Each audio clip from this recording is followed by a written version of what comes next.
And a very good evening, good afternoon, good morning, wherever you might be in the world, whether you're watching us live or whether you're watching us on catch-up. Welcome to the first episode of 2022. This is episode 92, and we are back live at last. Did you like the new titles, by the way? We worked long and hard on those. So we have new opening titles, we have new closing titles as well. Who noted over there? New logo. It's 2022. It's out with the old and in with the new.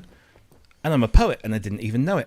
Welcome to the ProSynth Network show, and we are back live. I hope you enjoyed the last two shows that we did, which were pre-recorded, and we had a lot of fun making those. But it was even more fun just sitting down and watching the show as an audience member and just interacting in the chat. It was kind of fun.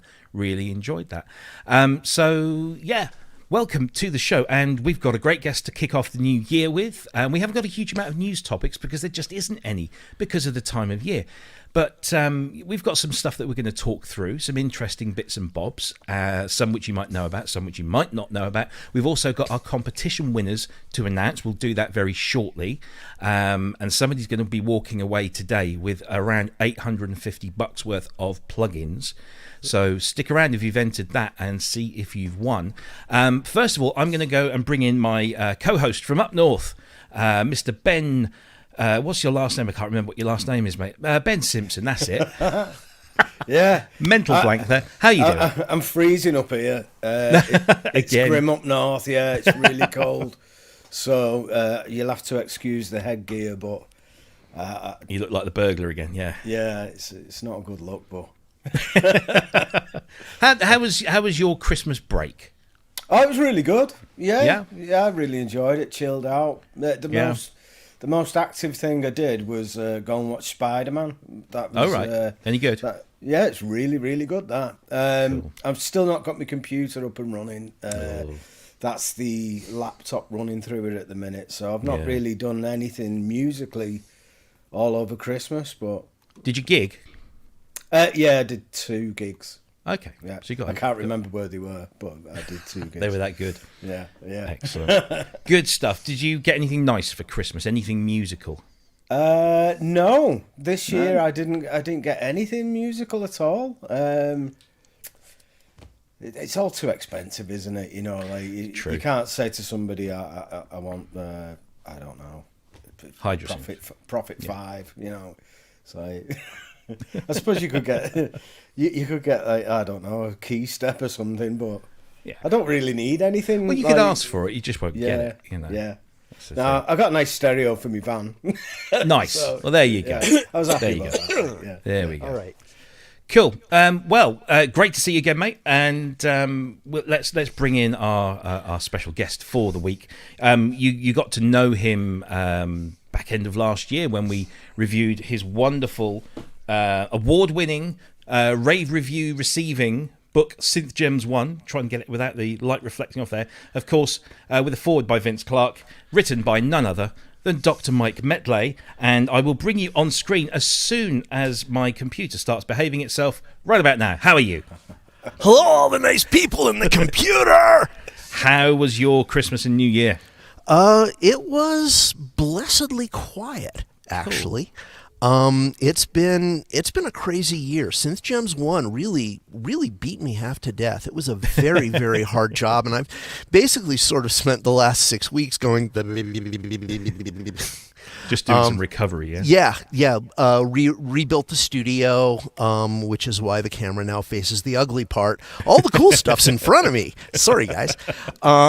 Picked up a couple of little toys, looking at a couple of others, but it's been quiet.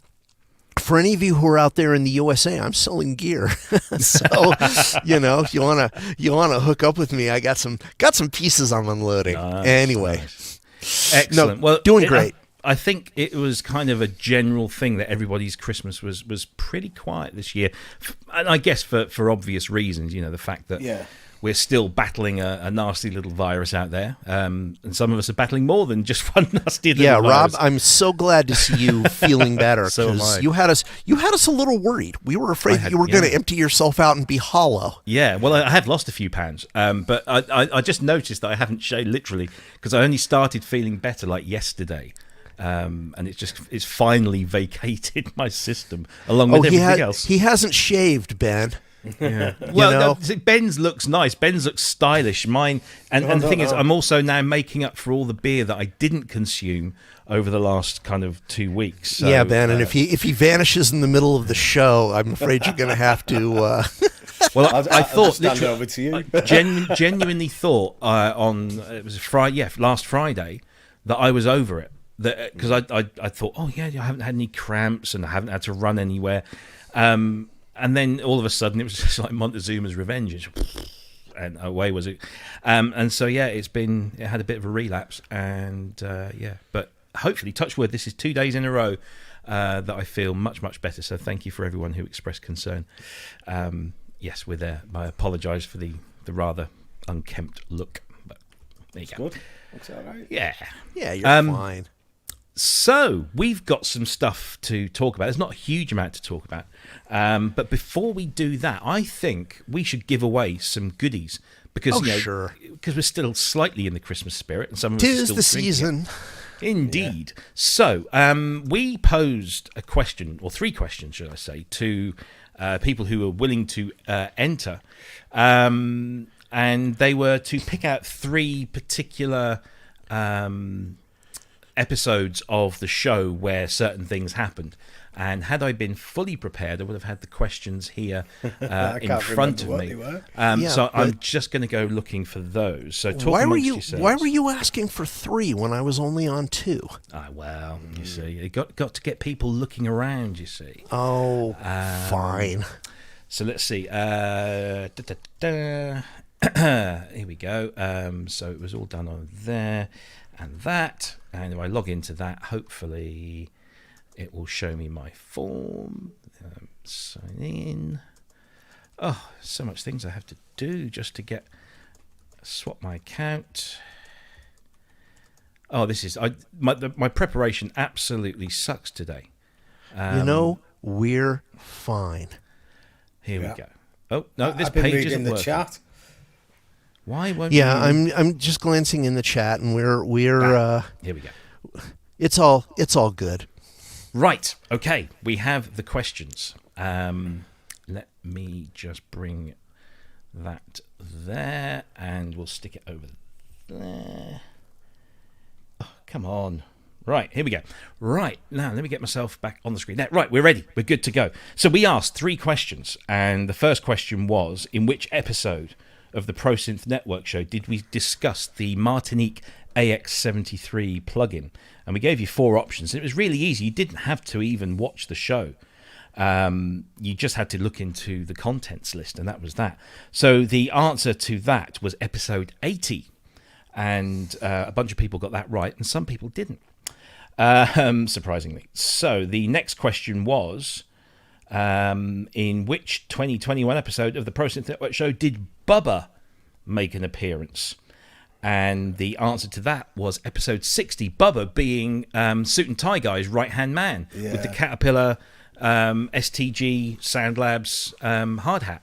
Yeah. And it was brilliant. He just burst onto the show and was telling us all about, what was it, the Sensel Morph, wasn't it? He was talking about that and how he absolutely loved using that. He did really well considering how tired he was. He was a legend. We need to get him on the show maybe at some point in his own right. And then the third question was, in which 2021 episode of the ProSynth Network show did I have my DX dreams smashed by my hero? And that was, of course, episode 65, which was JJ Exilic, who absolutely hammered the DX7 and brought a tear to my fanboy's eye. So there you go. Those were the 3 answers. Now, lots of people entered, but not everybody got everything right. In fact, so much so that only these fine people that you see spinning around in a pretty circle were the ones that actually got every single answer correct.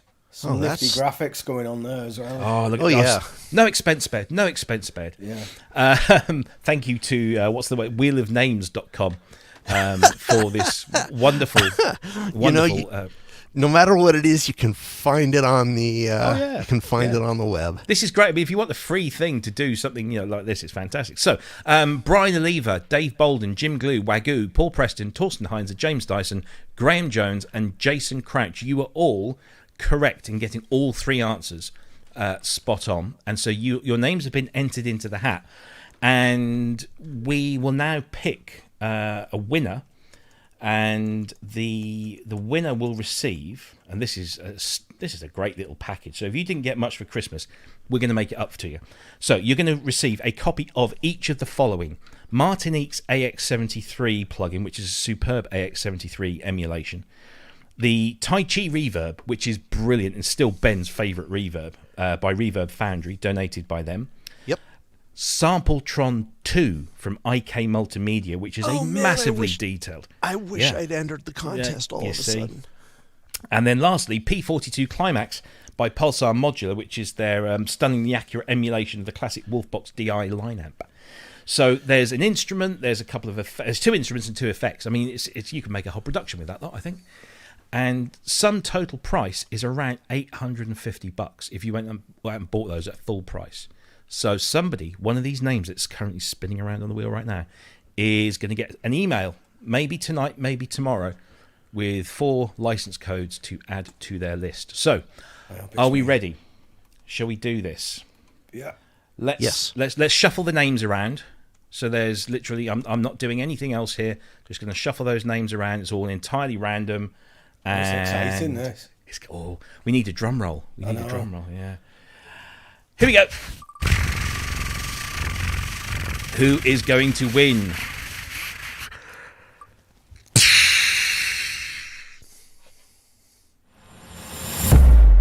Yes! Graham Jones. Well done, Graham. I don't know if Graham's in the chat room today. If not, you will be getting an email from us very shortly. Graham has won all 4 of those plugins. Nice well done. Congratulations. Now, we're going to remove Graham from the list because the guys and girls that gave us those 4 plugins also gave us a few more. And so there is a second prize. And that second prize is, which I can't remember what we made as... let's have a look. Let me see. What did we say? Second prize is going to be the AX73. And then the third prize is going to be a copy of Tai Chi. So these people are still in with a chance of an AX73. But before I do that, because I know my memory is shot, and I know that I can review this back at a later date. But I'm just going to be horribly efficient here. So, Graham Jones, you're the winner. Old school. Number 1, and so number 2, and number 3. So this is for a copy of AX73. Are we ready? Let's shuffle those names once more. Okay, and hit the wheel. Here we go. Spin the wheel. Spin the wheel. Oh, look at that. I'm expecting yes a whole bunch of patches now from James Dyson, who has just won a copy of AX73. So that synth is about to get a bank of patches, I am certain. That's what he does. Yeah. So we've removed him from the list. So we now still have 7 people left here who could possibly win Tai Chi. The Tai Chi reverb, which I used in our new intro music, and it's very good. Oh, it's great. Yeah. Let's shuffle those around and spin the wheel. Who's going to win? Who's going to win? Oh, no. He always wins something. Yes. It's Wagyu. Yeah, nice one. Wagyu has won Tai Chi. Well done, sir. Enjoy it. So, yeah, absolutely. So, just to reiterate to everyone, Graham Jones won the big bundle of AX73 and Tai Chi and Sampletron 2 and P42, about $850 worth of plugins. And then James Dyson's won himself a copy of AX73, and Wagyu has won his Tai Chi reverb. So there we go. First of all, huge thank you to Dave Bryce for sorting us out with the Tai Chi codes. So thank you, Dave. Got a Dave Bryce story for you. That'll wait till later. We've got Dave Bryce coming on the show fairly soon. We'll more on that later. Oh my God, really? Yep. So Dave Bryce. Has either of you guys ever talked to Dave? Only textually.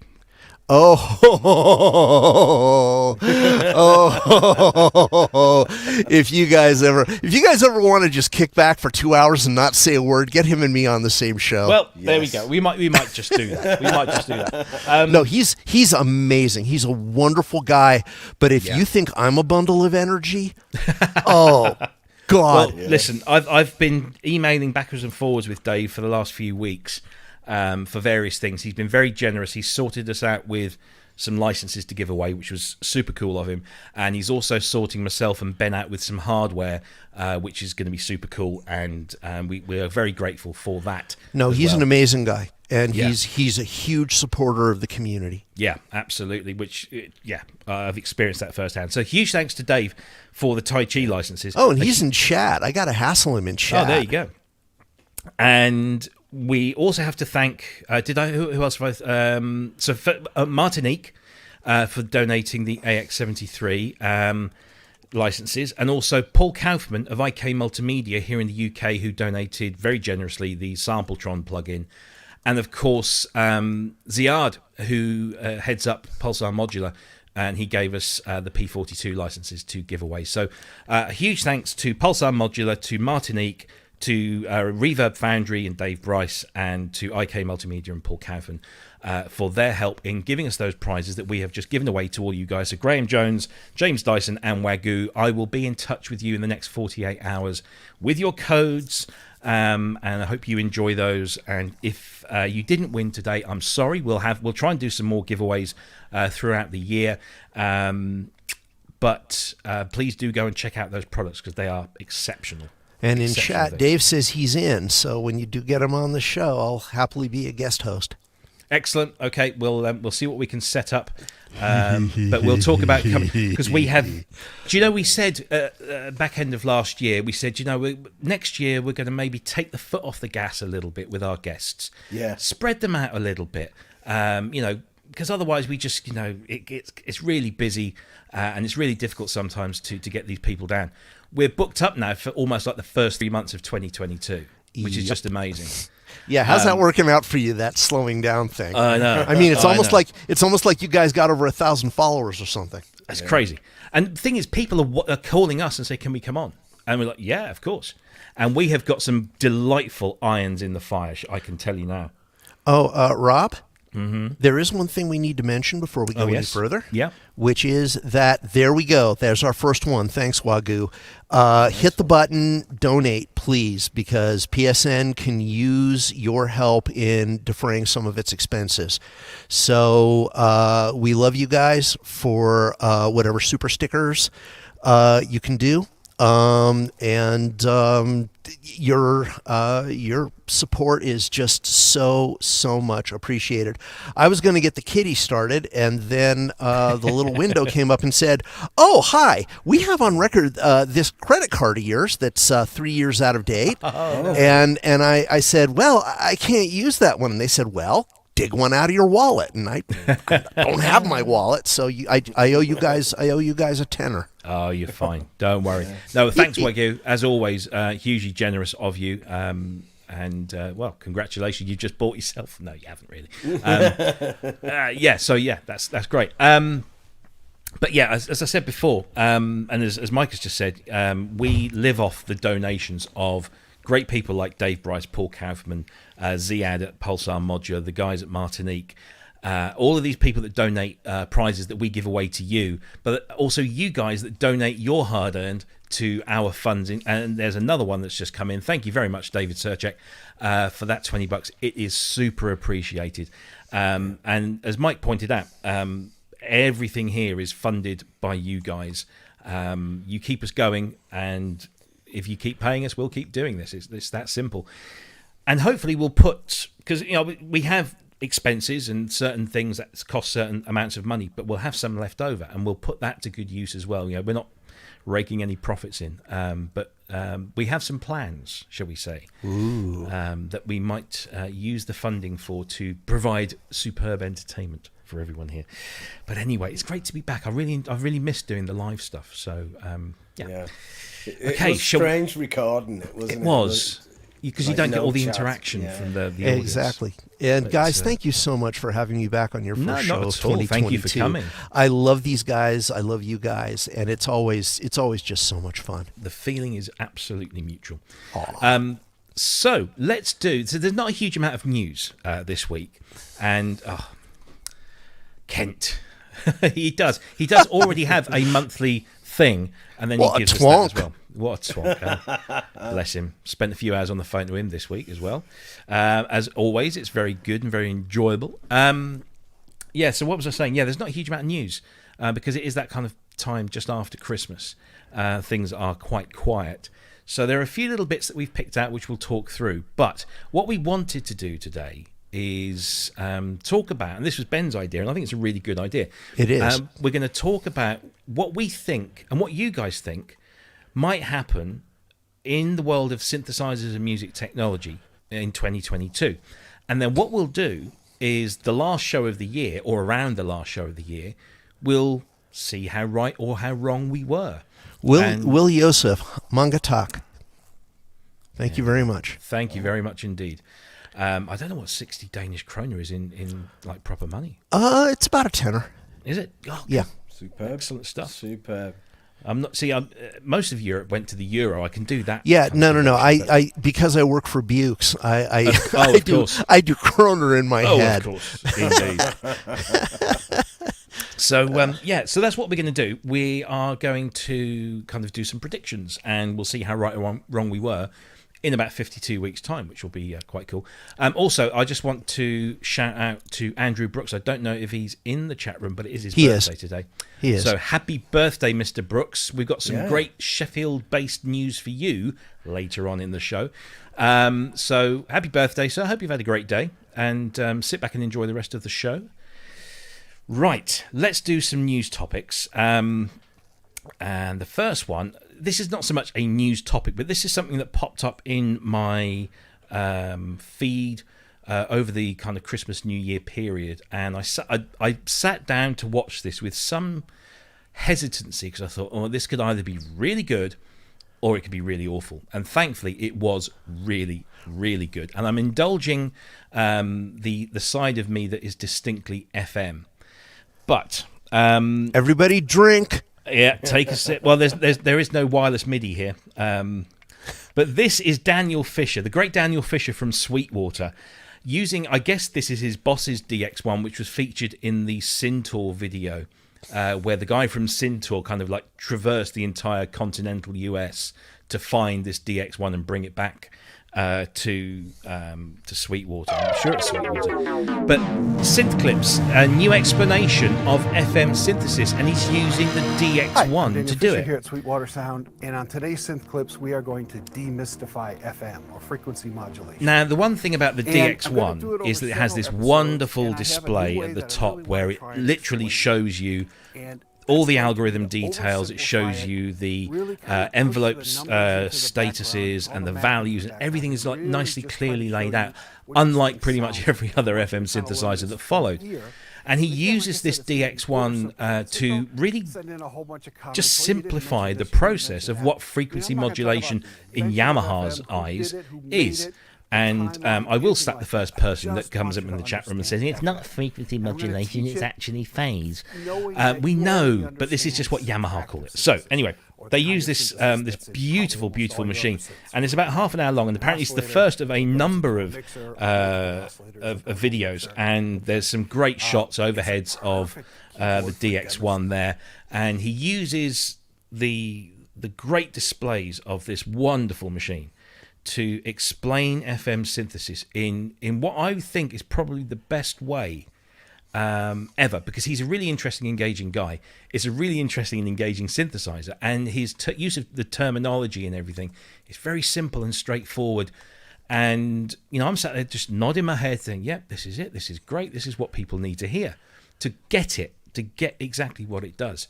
and to understand the differences. And he's very clear about separating FM synthesis from subtractive synthesis and making making it very clear what the distinctions are. And I just thought this was a great video. What did you guys think of this?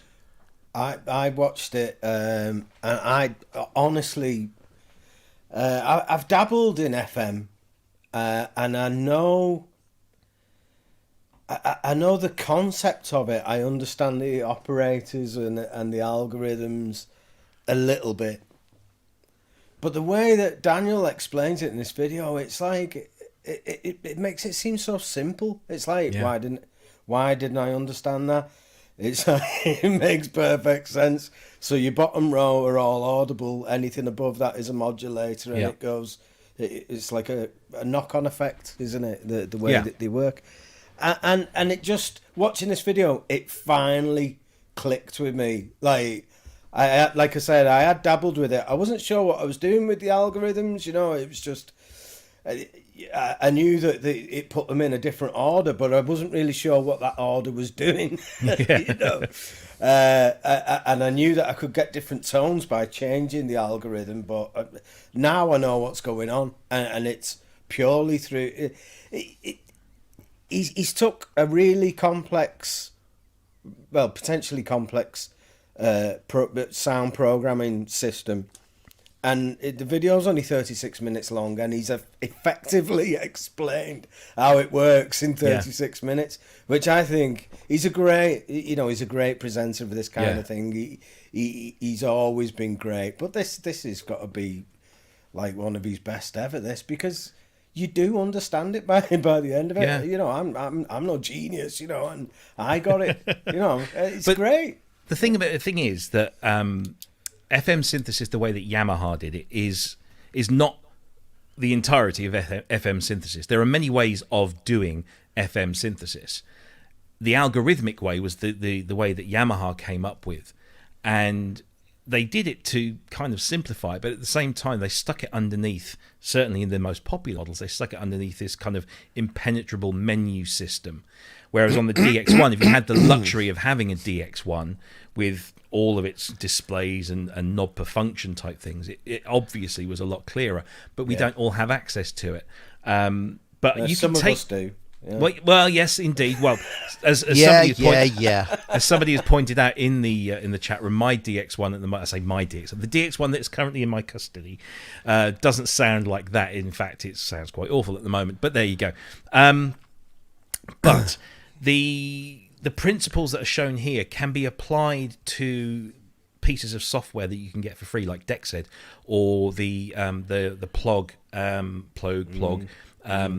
chipsynth OPS 7, which is brilliant. And actually, the OPS 7, which is about $50, its operator layout, which is much bigger on your computer screen, replicates the way that's laid out on the DX1. So it's very translatable, and you can do so much more as well. So yeah, it's just I just really enjoyed this. A, because you get to look at a lovely DX1, and B, because Daniel does a great job of explaining the basics, and I'm really looking forward to all the other episodes. Yep. Mike, what did your thoughts? Well, first of all, I got to give a big shout out to Daniel for opening with, look, we're simplifying this to the point where people can actually understand it. And all you Poindexters out there, please do not fill the comments with, well, you didn't point out this, and you're not using the right terminology for that. You can, as Rob mentioned, you can get past that stuff and really understand how FM Yamaha style comes together, because one of the things I talk about in the book is that, as you mentioned, the DX7 has like the worst user interface in the universe. Mm-hmm. And at the time, remember, it was one of the first menu-based synths it may have even been the first menu-based synth with an LCD on it. And it was wretched. And it actually it gave birth to this entire culture of, I don't know how to program my synthesizer, so I'm going to hire somebody to do it for me. The whole thing of patch libraries and providing huge numbers of presets started really with the DX7, because most people couldn't learn to use it. Yeah. So the thing I love about what Daniel's done, I notice you guys have been primarily focusing on the first 5 minutes, but the fact that he breaks this stuff down into easy sections, and he very, very rarely relies on actually sort of talking about the Yamaha paradigm as a Yamaha fanboy. It's really refreshing, and Daniel's amazing. This exact same script wouldn't work with a lot of people, but he consistently provides these great tutorials. I guess the only thing I'm wondering is, yes, Dave, I remember Bo Tomlin. I have no idea what happened to him, but unfortunately, the picture of him with a huge smile on his face in a silk jumpsuit with a white scarf flying through the air trying to play a DX7 that is also in flight, that image is from his ads. It burned into my brain. It'll stay with me to the grave. But what I was getting at is this. I don't get how he's going to do another series of videos. I would assume he's going to have to get more into the Yamaha hardware, but even if he does, this first half hour is one of the nicest bits of genuinely worthwhile education that I've seen on YouTube. It's a beautiful contribution. Yeah, absolutely. Somebody posted it or sent it to me and said, "What do you think of this?" And I thought, "Oh, DX1, so that's cool." And then I thought, "Oh, how good can this be?" Because you can either make it even more complicated, or you can really break it down into simple chunks. And he did that. He just broke every step down, what every feature does. And this is only just the first, apparently, of I don't know how many videos that he's going to do on this, and whether he uses the DX1 for all of them, I don't know. I can't see why not. If you've got one, use it. But it looks amazing, and I thoroughly, if you've always wondered what the fuss is about FM, and particularly Yamaha's implementation of FM, because that is, that's one of the most popular ones, but it's not the be all and end all. But if you are interested in it, then this is a really great place to start. And I should also point out that Yamaha and its associated companies have attempted to simplify things in the past. Korg, back when it was an arm of the great Yamaha machine, put out a couple of FM synths, the DS8 and the 707, an unfortunate title. But their whole thing was this very simplified. It was like 2-op FM. Yeah. Which is basically like the FM you get in a subtractive synthesizer, and that's the thing that people don't realize. When you put an LFO on a VCO, all you've done is you're modulating a carrier, and that's a place where you can start. But I like the very purist approach that Daniel took. Yeah, it really is. It's well worth a look, and I think if you get this and you understand this, and maybe you put a lot of this into practice, just get a free version of DXZ and just learn this, you can then start to really explore what FM can do, and how you can maybe even use FM with other things, where you might want to use it in subtractive synthesis, and then start experimenting by making your own FM type sounds within a subtractive environment, because that's entirely possible, of course. And some people do. I think Native VS does a lot of that, where he makes a lot of frequency modulation type patches on his modular. Really great video. If you want to go and check that out, it's on YouTube. It's on the Sweetwater channel. It was posted about 3 weeks ago, and it's called FM Synthesis, A New Explanation, Synth Clips 30. As Daniel has promised, this is the first of a number, so look forward to the other episodes coming up. I'll watch all of them. Yeah, absolutely. So that's that. Our great friend, let me just get this in there, great friend Jin Daneker, who has been busy all over Christmas doing gigs with Amy Grant and Michael Smith, has managed to spend some time producing another library for his wonderful Backstage Pass software. Now, Backstage Pass, if you remember when we had him on, is this kind of sample library for Mainstage, and Mainstage is his tool of choice when he plays out live. And he did DX Dreams, which of course I got very moist about the gusset for, and it was all lots of wonderful DX sounds. Now he's concentrating on the Ensoniq VFX, and this is his best of collection. And he's done it in a very similar fashion. It looks, it's really clean and simple to get to get used to. It follows the same paradigm as all of his other stuff. Let's just play a little demo from it here.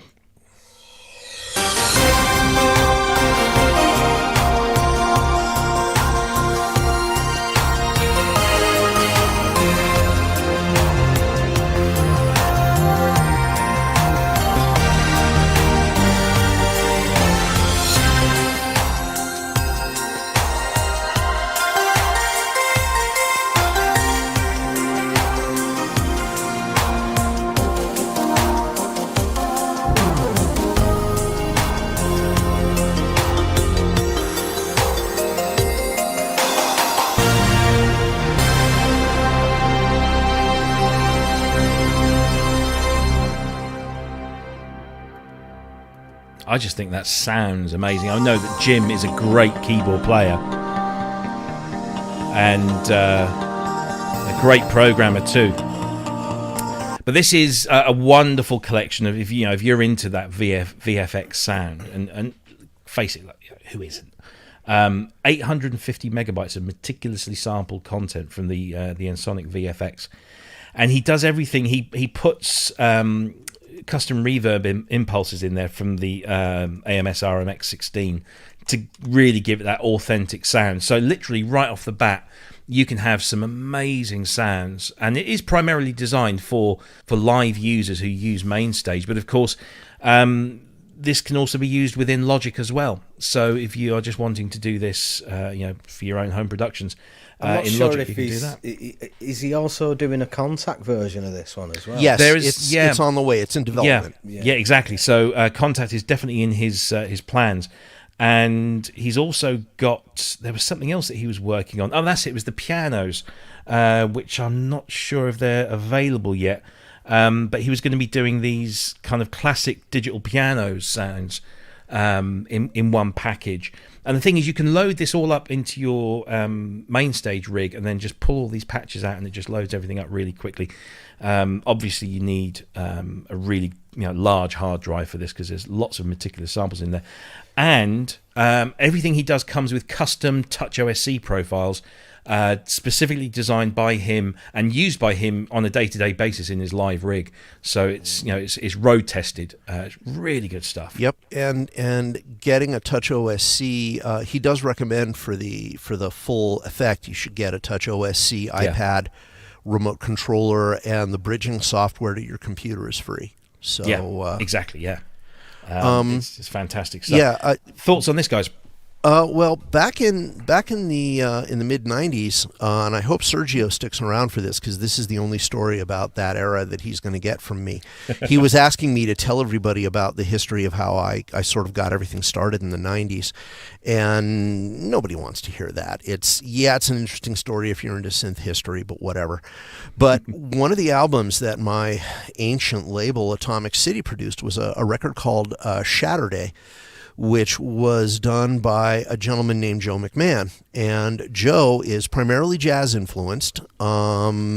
He's more into electronic experimental music now. He's a very interesting guy and a Radio Spiral host on Monday nights. But he wanted to produce an album. He'd always wanted to produce an album. And so he finished it. He'd sent out cassettes. We'd listened to it, and I'd agreed to help him put it out on CD. And he showed up at one of our recording sessions, and he had a VFX under his arm, a VFX SD. And I said, did you bring, multi-tracks that we're going to mix or what? He said, no. All I need to do is set up my VFX SD, and we're just going to run it into the stereo recorder, and I'm going to push play. And he literally created the entire album by pushing play 8 times. And for the 9th track, he actually wrote a track while he was in the session, but he never used anything but that VFX SD, and it was all done off of the internal MIDI sequencer using the multi-timbral parts. There was a ton of polyphonic pressure from the keyboard, so it was nuanced. The only thing the engineer did was he put it through a tiny bit of lexicon reverb before sending it to the master. And, people tend to forget that this was a big deal in the 90s. You could do this. You could actually build these incredible compositions. And the VFX, if you compared it to trying to do stuff like that on, say, a Core Gem 1, the VFX was so intuitive and it was so fast. That it really became feasible to create these beautiful albums. And so Shatterday, it sounds very dated now, and I would love to go back and redo the arrangements with modern instruments, but at the time, the VFX just floored people. Yeah. And Sonic, really, I know that they do get a lot of love nowadays, but I remember back in the day, I played in a band, and we had a guy join us. He was Elton John's sax player for a while, and he was also Long John Baldry's sax player. And he those days had gone past, and he was selling used cars. And he came to a pub one night, and we were playing, and he said, "Hey, I can play saxophone." We're like, "Oh yeah, we'll have you in the band." And he brings along his Ensoniq Mirage. And I remember listening to it and thinking, this is nice, but it's a little bit, scratchy, dirty, not very, and not very intuitive. And I think we all kind of dismissed it because the keyboard player had Rolands and stuff. And we looked at the Ensoniq and we thought it was kind of like a cheap alternative. And how wrong we were, because these machines now are, pretty much, highly sought after things. In fact, I'm actually thinking maybe 2022 is the year that I start, picking up a few of these Ensoniqs, because they do seem to be going up in value, so they need to be bought quickly, I think. Yeah, but you got to be careful, Rob. Please be very careful. If you get any of the ones with polypressure keyboards, check them very carefully. Check every key for even response. And Sonic's technology used inductive foam. Right. And if the foam starts to deteriorate, the individual pressure sensors start to crap out. Right. You've got to be really, really careful. Well, luckily I know a good synth tech, Mr. Spong. What? You're going to trust him? Yeah, I know. But yeah, I really do think it might be time. But in the meantime, this is literally, it's what is it, $50 That's great. for that library. Yeah. Now, you need to have Backstage Pass, the core software, and that's $150. But once you've got that, then all of these libraries are like $50. And they're usable in Logic Pro, and it comes with everything in there for $50. It's like a no-brainer, really. And we need to get Jim back on to tell us more about this at some point soon. Ben, your thoughts? Yeah, it's superb. Again, if you're like a MD or something, behind a keyboard in a musical theatre environment, this is it's like a dream come true, I think. But just if you're interested. I just mean in the way it's presented in main stage, and that it's so convenient for that kind of environment. I think the way it's all laid out and that sound wise, it's a proper trip down memory lane. And like we've been saying, those built-in effects and that, he's captured it all brilliantly again. Because I know he really cares about this stuff. He's a fan of the instruments, isn't he? It's not like somebody who's just got an older one and is trying to make a quick buck out of it. These are his things that he's sampling. He makes them because he uses them. Yeah, exactly. I'm not just selling this stuff, I'm actually a user. Yeah, exactly. And it really is a labour of love. It's kind of like what I do, but on steroids, really, because I've got this stuff around me here, but I don't want to take any of that out live.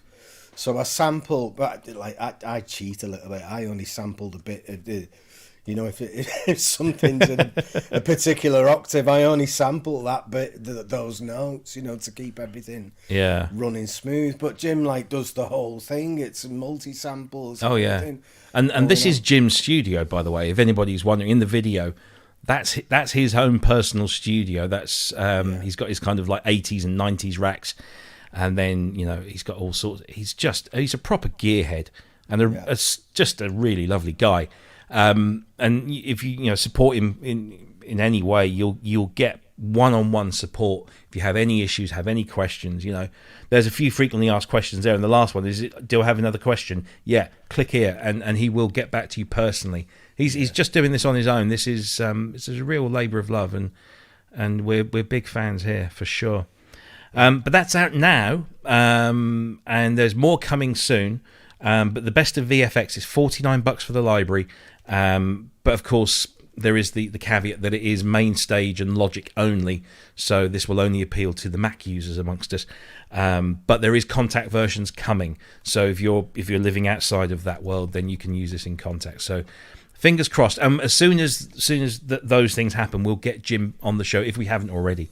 We'll get him back and get him to tell us all about how that's going. Best of VFX. There we go. Right. Let's do the one other kind of.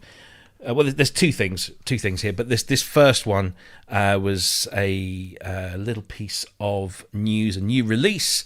This I picked this one because I have a big interest in this, because I am, at my heart, I'm a drummer. I use electronic drums and I use drum libraries, and there are none finer than Superior Drummer 3 and their SDX expansions. Yeah. This particular one was very interesting. I saw the title, Fields of Rock, and I thought, Fields, Rock. Oh, Rockfield. And there it is. All of this stuff has been recorded in the legendary Rockfield Studios in Wales. And if you're not sure about Rockfield Studios, then Night of the Opera by Queen was recorded there. So Bohemian Rhapsody was recorded there. Oasis, Rush, Judas Priest, Hawkwind, Coldplay, Manic Street Preachers. Pretty much everyone that's anyone has at some point recorded there or done something there. It's a stunning facility in rural Wales. I think it was it the first ever residential studio in the UK or in Europe or maybe even the world. Two brothers who were not, altogether successful musicians in their own right, decided to come back to Wales and start a recording studio, and built all the equipment themselves. Literally everything was built by hand themselves. And over the years, it got this reputation, and it's absolutely brilliant. Anyway, that's Rockfield. What these guys have done at Toontrack is they've gone out and using Tom Dalgetty, Matt Hector, they have put together this wonderful drum library of sounds recorded in this, as you see, this is the Rockfield location in Wales, with this wonderful desk and these wonderful sounds.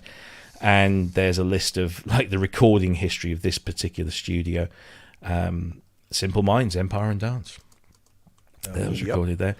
Yeah, it's lots of really good stuff. Echo and the Bunnymen. Yeah, baby. Which album was that? Empires and Dance. No, the Echo and the Bunnymen one. Oh, the Echo and the Bunnymen. Right. Heaven Up Here. Right. And Sepultura, Yeah, lots of metal bands there. I think mainly because Queen had that massive album with Night at the Opera and of course Bohemian Rhapsody. Then everyone sort of thought, oh, there's something about this place. Rush recorded there, Motorhead, The Damned, Bauhaus, Sabbath. M83, yeah. So I mean, it does run the whole gamut of modern to old stuff. It's just amazing. And should we listen to that? Should we have a listen? Because some of these sounds are pretty amazing. Let's full productions. Let's see what we've got here.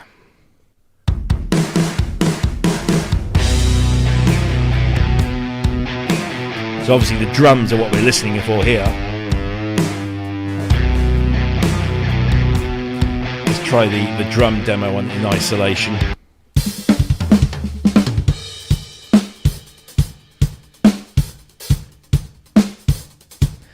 Now a lot of this stuff you get all of the drums individually sampled with round robins and all sorts of different levels of velocity and everything. But the one thing you really, you're probably going here, Rob, but I got to get my 2 cents worth. Sure. I actually went to a studio in Belgium when they introduced Superior Drummer 3, and got a real taste for what they do. The thing that's absolutely incredible about SD3, for those of you who have never used it is so far over the top in terms of the choices it gives you.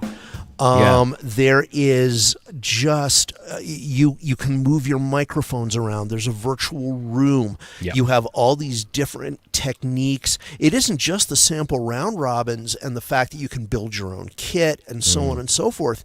And they've got really nice groove templates and everything else in there, and they provide you with a huge number of presets.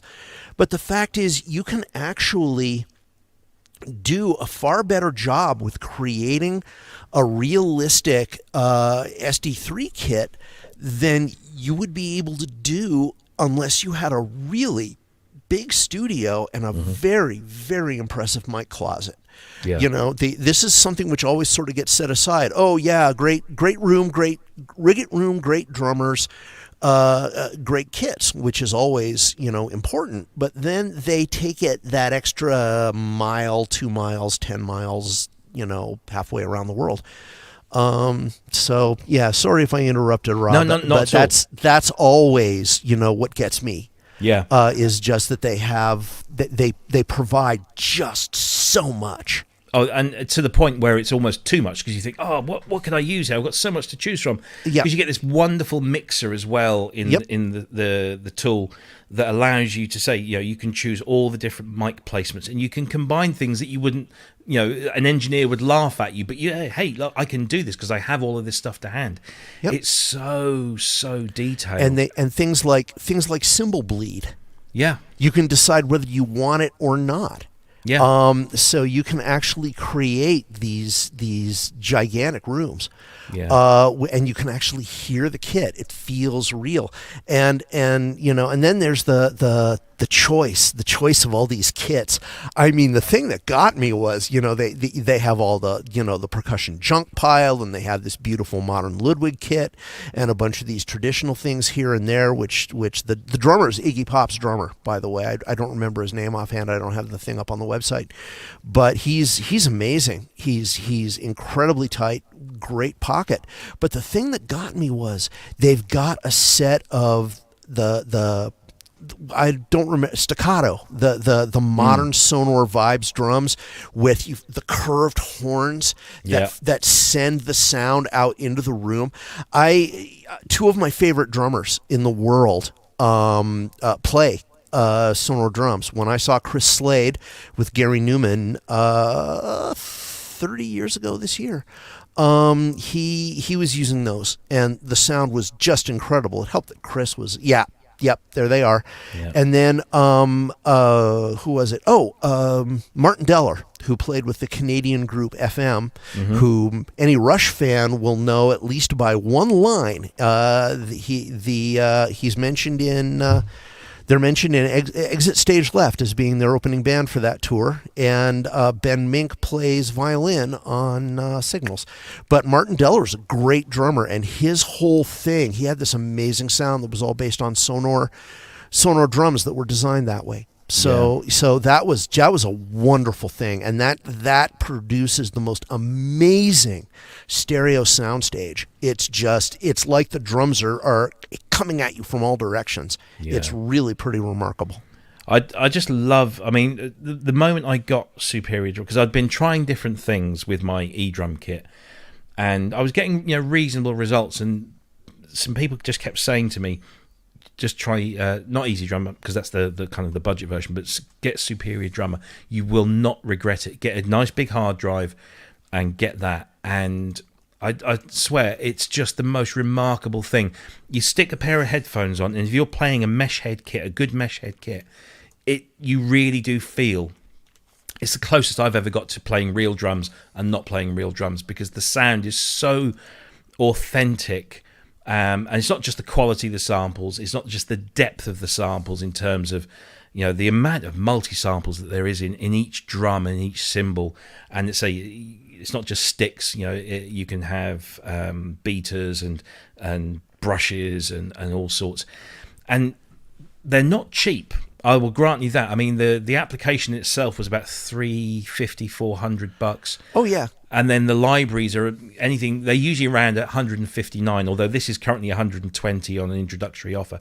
So they're not cheap libraries, but they are so good. Yeah, you can buy a pretty darn good drum kit for the cost of SD3, but then of course you kind of have to know how to play drums and look after it as well. Yeah, I mean, there's a whole maintenance thing and the tuning thing, whereas this is just great. Ben, you haven't said much on this one. What do you have much call for this kind of thing? I'm not much of a drum connoisseur, to be honest.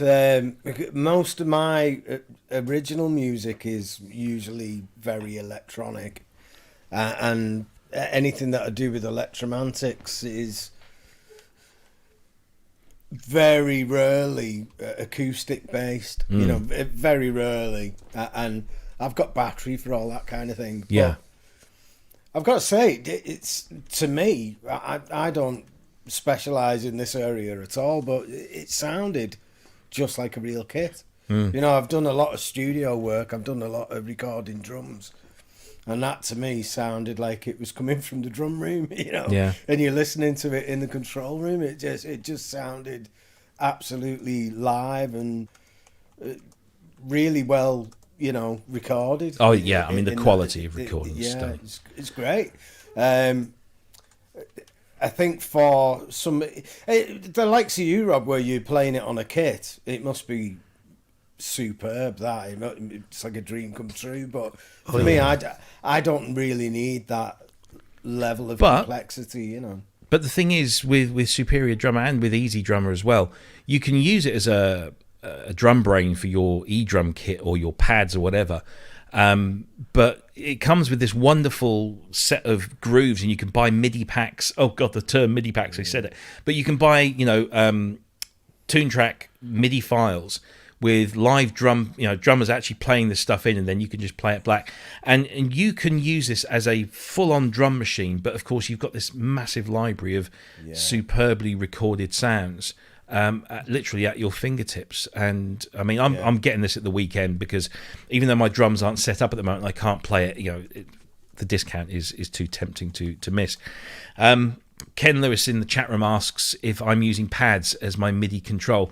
So I have an Alesis mesh head kit. It's the Crimson, I think. So it's the one down from the Strike. The Strike is the one I want to get next. But yeah, they're proper, kind of full-size drum heads, but they're mesh heads with multiple pickups and rim pickups and shells that are about so deep. So they kind of look a bit, like drums. They're not the old rubber pads that I used to use maybe on my my old Yamaha kits.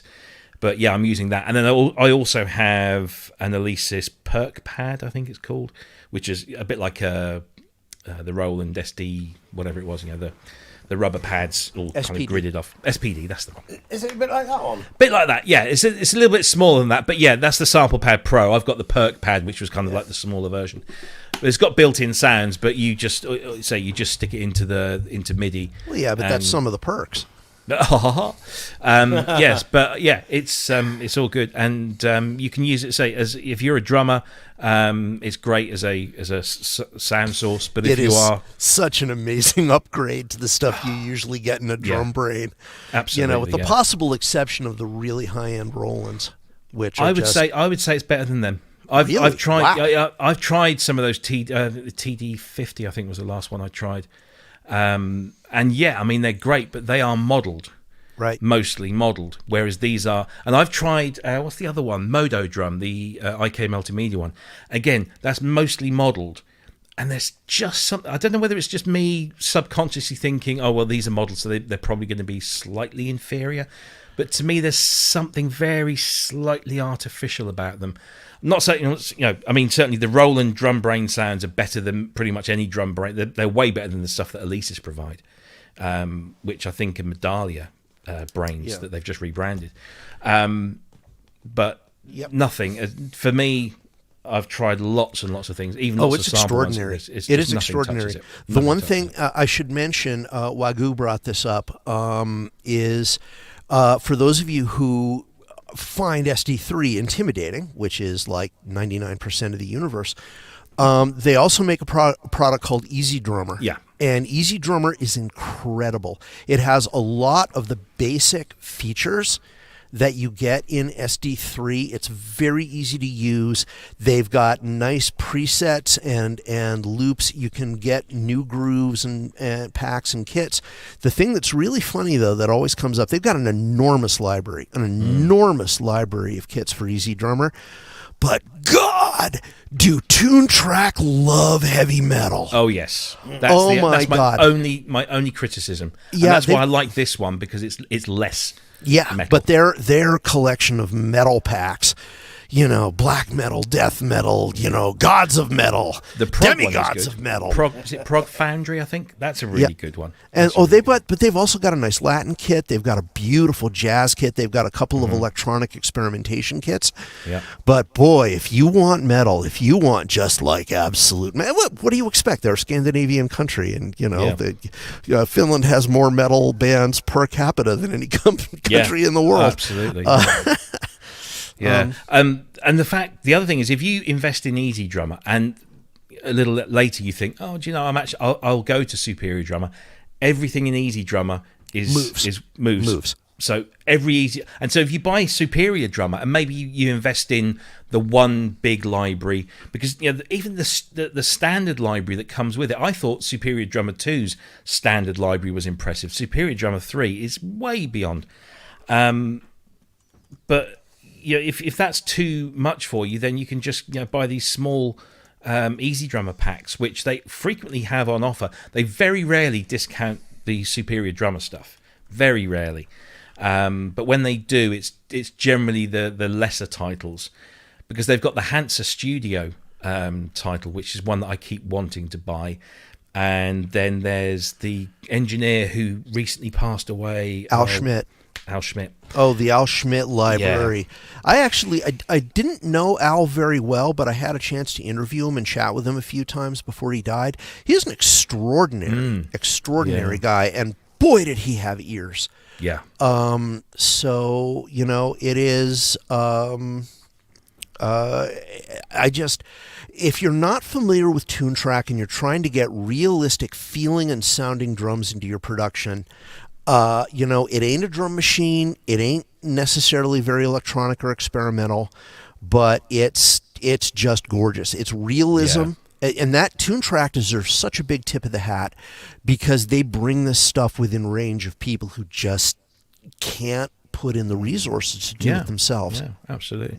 It is. I think it's the very best drum library you can. Whether you go for the Superior or Easy, invest in that platform and you won't be disappointed at all. And Superior Drummer 3 has been around now for like at least 2 or 3 years. Oh yeah. They don't do frequent upgrades, mainly because they don't have to. They're almost like the Omnisphere of the drum library world. It's so good that there's very little that needs to be done. Yeah. And they very rarely discount the stuff, because it's worth every single penny that you pay for it, and it's not hugely expensive. And they're just, when they do these big, not 0.1 upgrades, but the big ones, the stuff they add is just like, my God, you never believed that they hadn't already covered everything in the universe. Yeah. Right. Yeah. But then they find all these new things. It's kind of like Isotope with RX. You always think that they've fixed every problem that an audiophile can have, and then they come up with something new. Exactly. Yeah. Big thank you to Icing the Body Electric. Thank you very much indeed.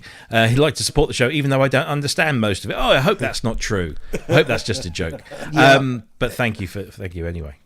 And, you come here to learn, right? Yeah, exactly.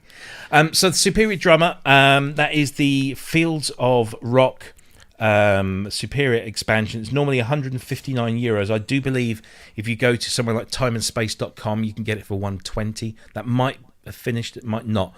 But even so, for that amount, those drums in that studio, so meticulously recorded, you can't really go wrong. So there you go.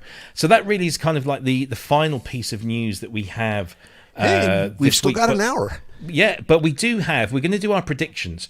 But before we do our predictions for 2022, what I wanted to do, and this was something that Mike brought up literally before we came on air, but it's well worth looking into.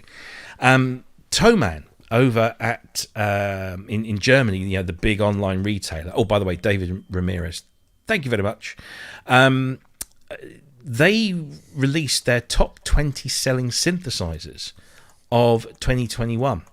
And we've got that list here. And I thought it might be interesting to go through this list and see what kind of trends there are, if there's any surprises, any disappointments on there. Well, before we start talking about what we think might happen in 2022.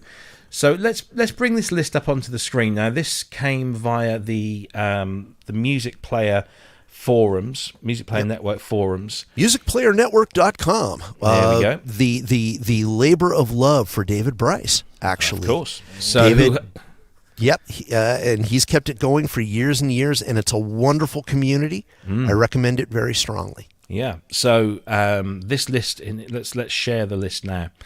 So we'll go through the list from 20 to 1, and then we can sort of like pick out. So in position 20, we've got the Arturia Micro Freak, which I thought would be higher up the list, given that those that have it love it, and it's 279 quid. Polyend Tracker, that's a nice little interesting addition in there. Yeah, I'd be interested in that. Yeah.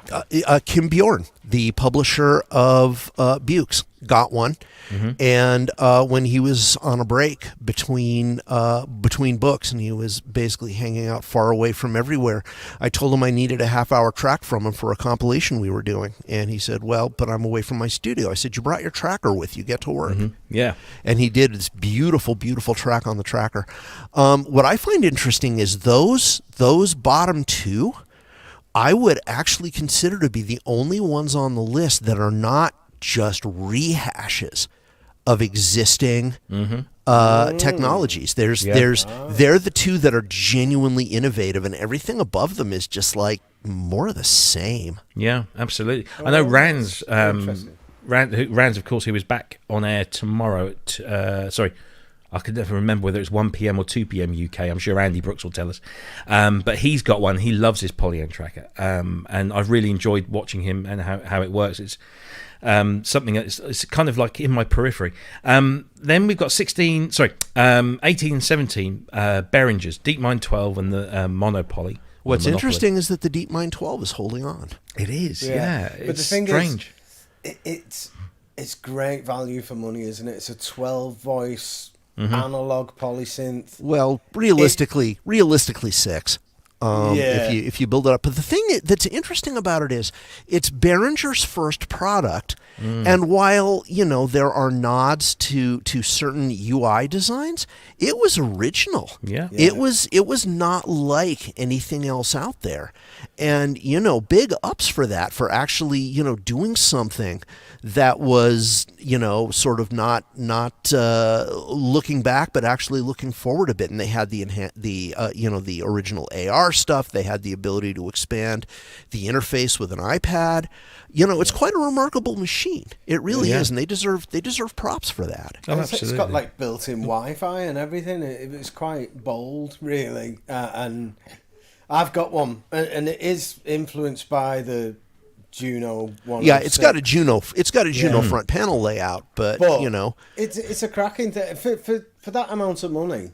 You can't really go wrong. I know Behringer have got a love-hate thing going on with the rest of the world, but I think that is a good one. That is a good value for money. Yeah. And then we got the Monopoly at 17, and at 16 the Electron Digitact. Is it Digitact or Digitact? I believe it's Digitact, but I have been told that I am wrong, that they pronounce it with a hard G at Electron. Well, and so it's the Digatone, I think, but what do I know? Okay. And then we go into 15, my favourite synth of all time last year, the Arturia Polybrute, which is exceptional synth. I won't say any more because I've said it all already. Then we've got another Electron, the Octatrack Mark II. That comes in at 14. Wagyu says that in Swedish it's Digitact. Oh, there we go. Digitact it is then. 13 and 12, Matriarch and DFAM, both from Moog. And then the Sequential Prophet 10, the Rev 4, is there at 11. and into the top 10 pop pickers. The Electron, and they've got some things in that list, haven't they? Electron Analog Rhythm Mark II, followed by Roland's TR-8S, which seems to have, those that have it seem to absolutely love it. MPC Live 2 at 6, Native Instruments Machina at 7, and then the Behringer Poly D at 6, and then the top 5 is Korg Minilog, Sequential Prophet Rev 2, the Teenage Engineering OP1, which I'm still amazed still on the list. Yeah, still on the list. 10 years. I know. Behringer 2600, 425 quid. There you go. And number 1. No, stop it, because you'll get us a copyright strike. Stop. And then at number 1, and I was a little surprised at this, is the Akai MPC-1. Surprised in not that it's not an awful thing, or it's not an awful thing, but surprised that in a list of your top 20 synthesizers is basically a groove machine. But some interesting things there. The first thing, now, Mike, when you brought this up to our attention before we came on air, I said the first thing that struck me about this was there's a lot of boxes here. There are a lot of boxes. But you know what? That's just part of it. Could be how Thomann defined the list. Yeah. Considering the genres, one of the things that we have to get used to is the synthesizer. The synthesizer is value neutral. The synthesizer is genre neutral. And if the genre changes, you roll with it. But on the other hand, you've got the Polybrute, which is, and the Matriarch, which, that was my one real temptation when I was doing the Moog book, was just, I got to have a Matriarch, and didn't happen. And then, the thing that I find interesting is that of all the little Moogs, the DFAM is still there, but the other ones aren't, because the Mother 32 is just an amazing little machine. Yeah. The Minilog XD is interesting because, that's where you start to see, their ability to do the DIY, digital oscillators and effects and stuff like that. But then, and you've got a lot of lead synths. You've got, the Rev 2, the Poly D, the Matriarch, the Monopoly. It's interesting to see that whole thing, which was basically gone in the mid 90s, is now sort of making this big recurrence, and they're taking advantage of the fact that for the price of a monophonic synth you can actually create something that's got 4 voices of polyphony, which sort of lets you do some cool things. I was surprised that the Prophet 10 was on the list, and I was expecting, and when I saw Sequential Prophet at position 4, I was expecting to see the Prophet 5 there, but the Prophet 10 is selling more than the Prophet 5, and I'm not entirely surprised by that, because if I was in the market to buy a Prophet, that would be the head. one. Can't believe the Timberwolf isn't on there. We can. So yeah, I was surprised that the 10 has outdone the 5 and as somebody's pointed out in the chat, this isn't their best synth or anything. This is the biggest selling synths. And I am surprised and disappointed to there are 2 synthesizers that are missing from this list. One of them is any of the ASMs. None of the Hydra synths are on this list, which I think is a crime. The other one, of course, is the Super 6. Yeah, all the ones that you'd expect to be on these top lists. Well, and Ken Lewis says, interesting, no take 5. Ken, there's no way it could possibly make a top 20 list for sales. It came out too late in the year. True, yeah. Which is why the Polybrute is so astonishing, because the Polybrute was only available on the market for about 6 weeks. Yeah. Anyway, so. But there you go. That's an interesting list. Certainly, I mean, if you compare that, Ben, to what we chose, I'm just going to get my list here. So when we did our best of over Christmas, for hardware synths, we chose Hydra synth, not on the list. Spong, no CS80 either. Well, quite. No Hydra synth, no Uno Synth Pro, which has gone down a storm. Yeah. I'm not surprised the Essence FM isn't on there. Polybrute does exist, but it's quite down the list. So, when it comes to all the hardware stuff, you know, the No Profit 5. If I was compiling a top 20 of synthesizers, I know this is based on the sales, I get that, but I wouldn't have included the MPC one, and I wouldn't have included the DFAM either, because the DFAM to me is a drum synthesizer, and the MPC one, it's an everything, you know. It does have synthesis, you know, features in it, which I suppose you've got to say it is. But then, how come there isn't a MacBook Pro in there? You know, that's no, it's an interesting list, and of course, this is just Thomann, and we don't know the exact criteria for, you know, to which they made this list. Yeah. All we know is it's just like, you know, sales data.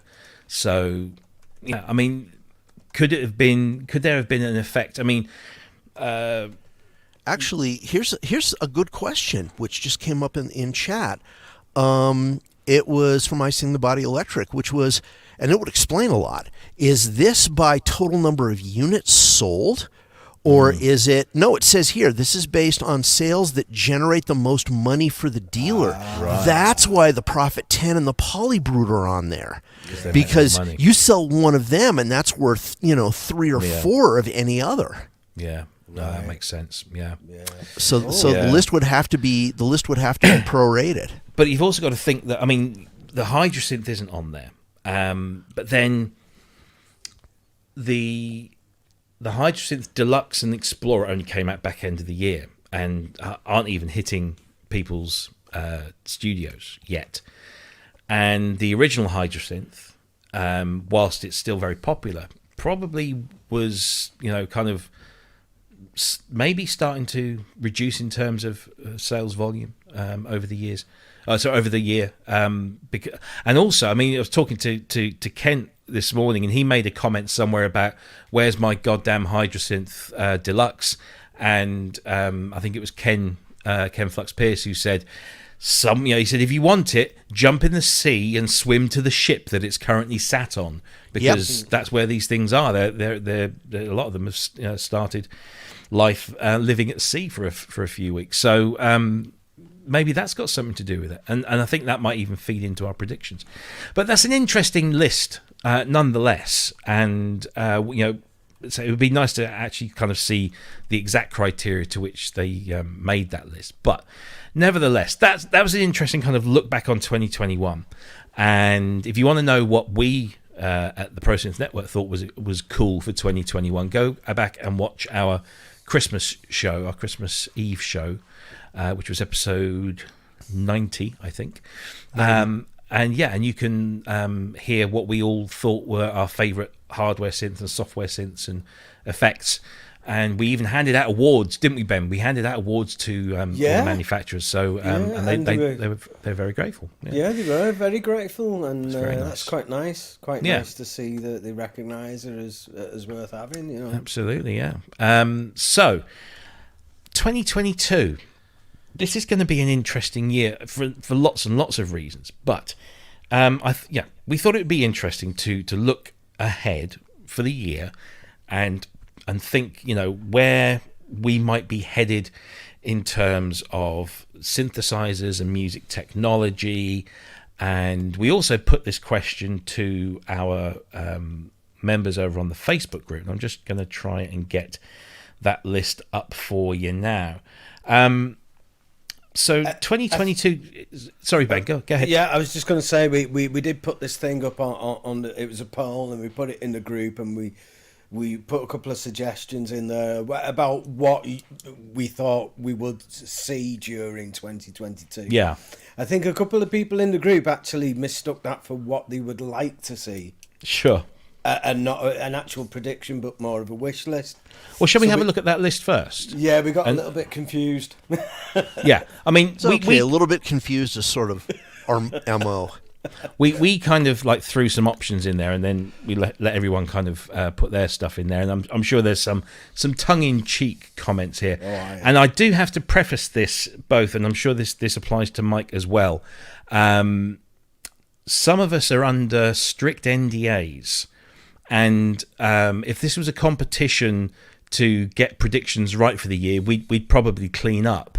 But we're not allowed to talk about these things. So we're going to have to be very cagey, and I'm kind of glad that the camera's actually panned back on me so you can't see me sweat. Yeah, well, I'm just going to go like this. I'm super losing my eyebrows. I can't even do that. I mean, anything that involves a paying client, if I slip, I can't feed my family, so I'm going to be very careful. Exactly. Yeah. So this was the list that was generated over on the Facebook group, and the most popular choice, and one that I think may happen, is a flagship poly-analog release from Behringer. So they've been threatening to do something, whether it's a clone of a CS80 or a Jupiter 8 or the Oberheim. Lots of different possibilities there, often talked about and not much emerging.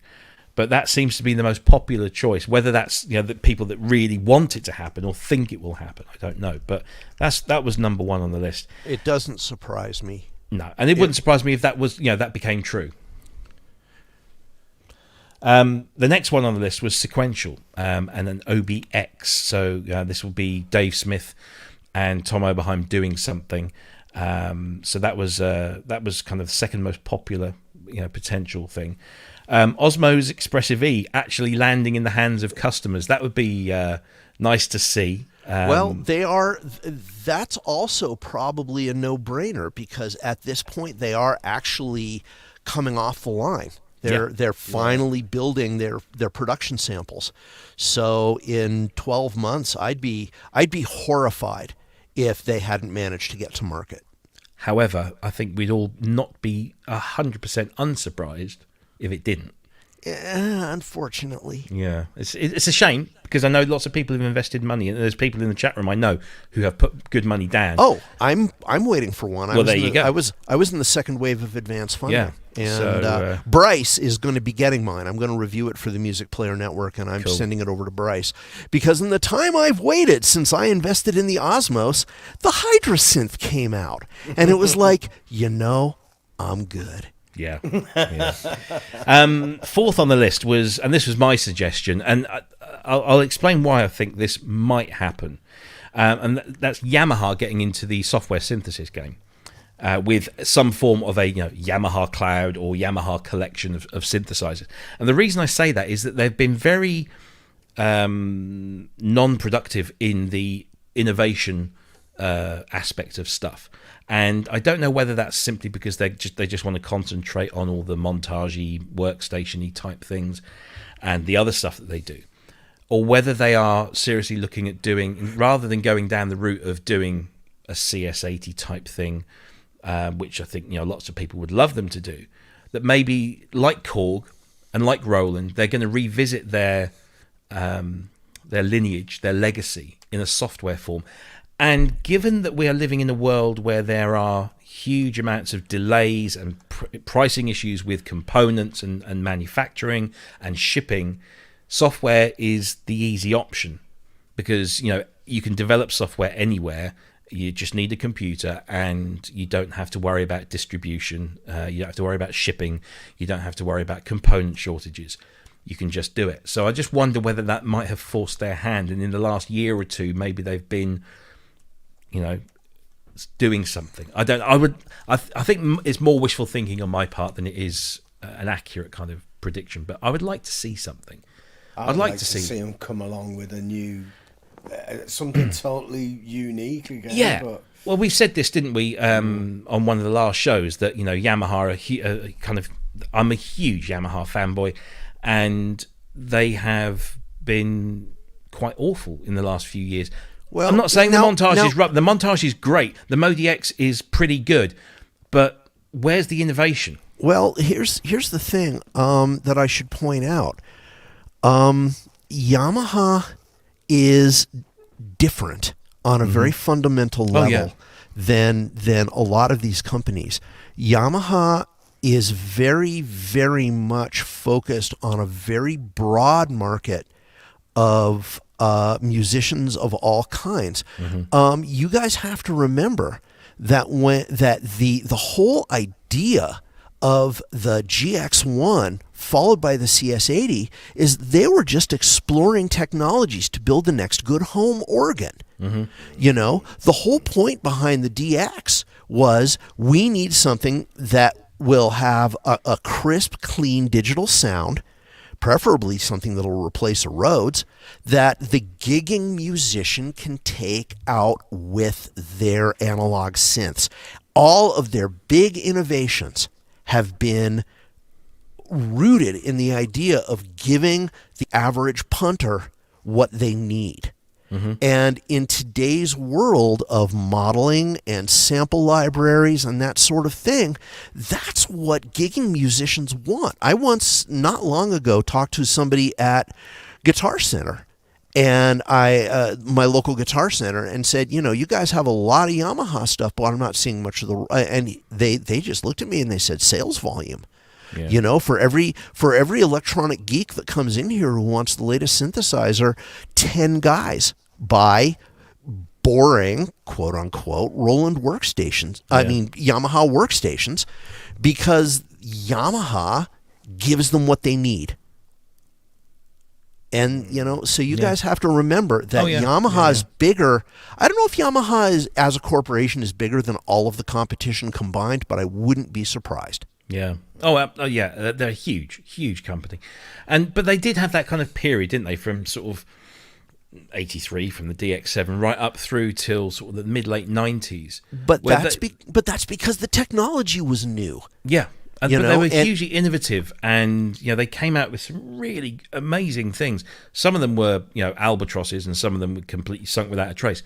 But they were just doing some great stuff. And then sort of towards the end of the 90s, it was just like, oh yeah, we see where the bulk of our market is, and it's workstations, and that's kind of where they've absolutely.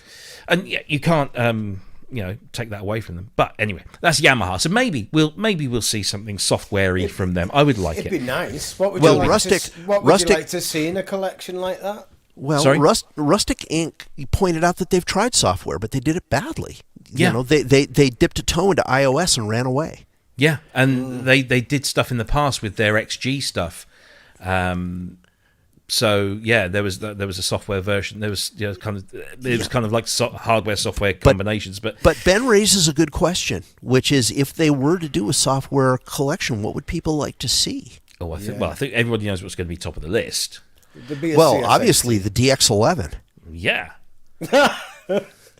DX9. Oh yeah, DX9, absolutely. The pinnacle in reverse. The FBO1. No, come on, don't knock the FBO1. That's a smart little module. CSO1 was it? That little tiny thing. The little thing with the little first time they used the breath controller. Yeah. Chick Corea said, you get into blowing. I reckon if they picked like one of each era, they could do the CS80. They could do. I don't know if they ought to do it like a DX7 family type thing. Maybe SY. Maybe like an SY 77 or 99. That would be nice in software. So advanced. Great machines. Yeah, machines. Absolutely. Even an FS1R would be pretty cool. Also, one of the VLs would be nice. But even a software motif, the amount of sounds that you've got there at your disposal for your bread and butter stuff, if you had that inside your computer, it'd be really useful. You could just turn to that for your stock sounds and replace them later. Well, Korg, we all kind of went, Korg, Triton, software, what? But it's gone down a storm. Oh, yeah. And they've expanded on it, with the Triton Extreme and stuff. So there's clearly, there's a market, because those workstation sounds, particularly in the early 2000s, like every R&B, every hip-hop track was an MPC in a Korg Triton, or an MPC in a whatever Yamahas were at the time, motifs or whatever. It was that kind of thing. I mean, I think Manny's pretty much kind of picked what I would think is their CS80 and SY99, one of the VLs, the VPs, VP please, FS1R, and maybe one of the the analog modelers. Yeah, the AN1X would be interesting because so much of the interaction with it was how the hardware was designed. On the other hand, if you have something like a Hydrasynth Explorer, which has a controller that can be reassigned as a ribbon controller or even a regular Hydrasynth, then you've got some possibilities there. So it might actually be nice. And it's CSO. I'd like a CSO one in software form because it's a unique thing. So anyway, there you go, Yamaha. Let's see what comes from them.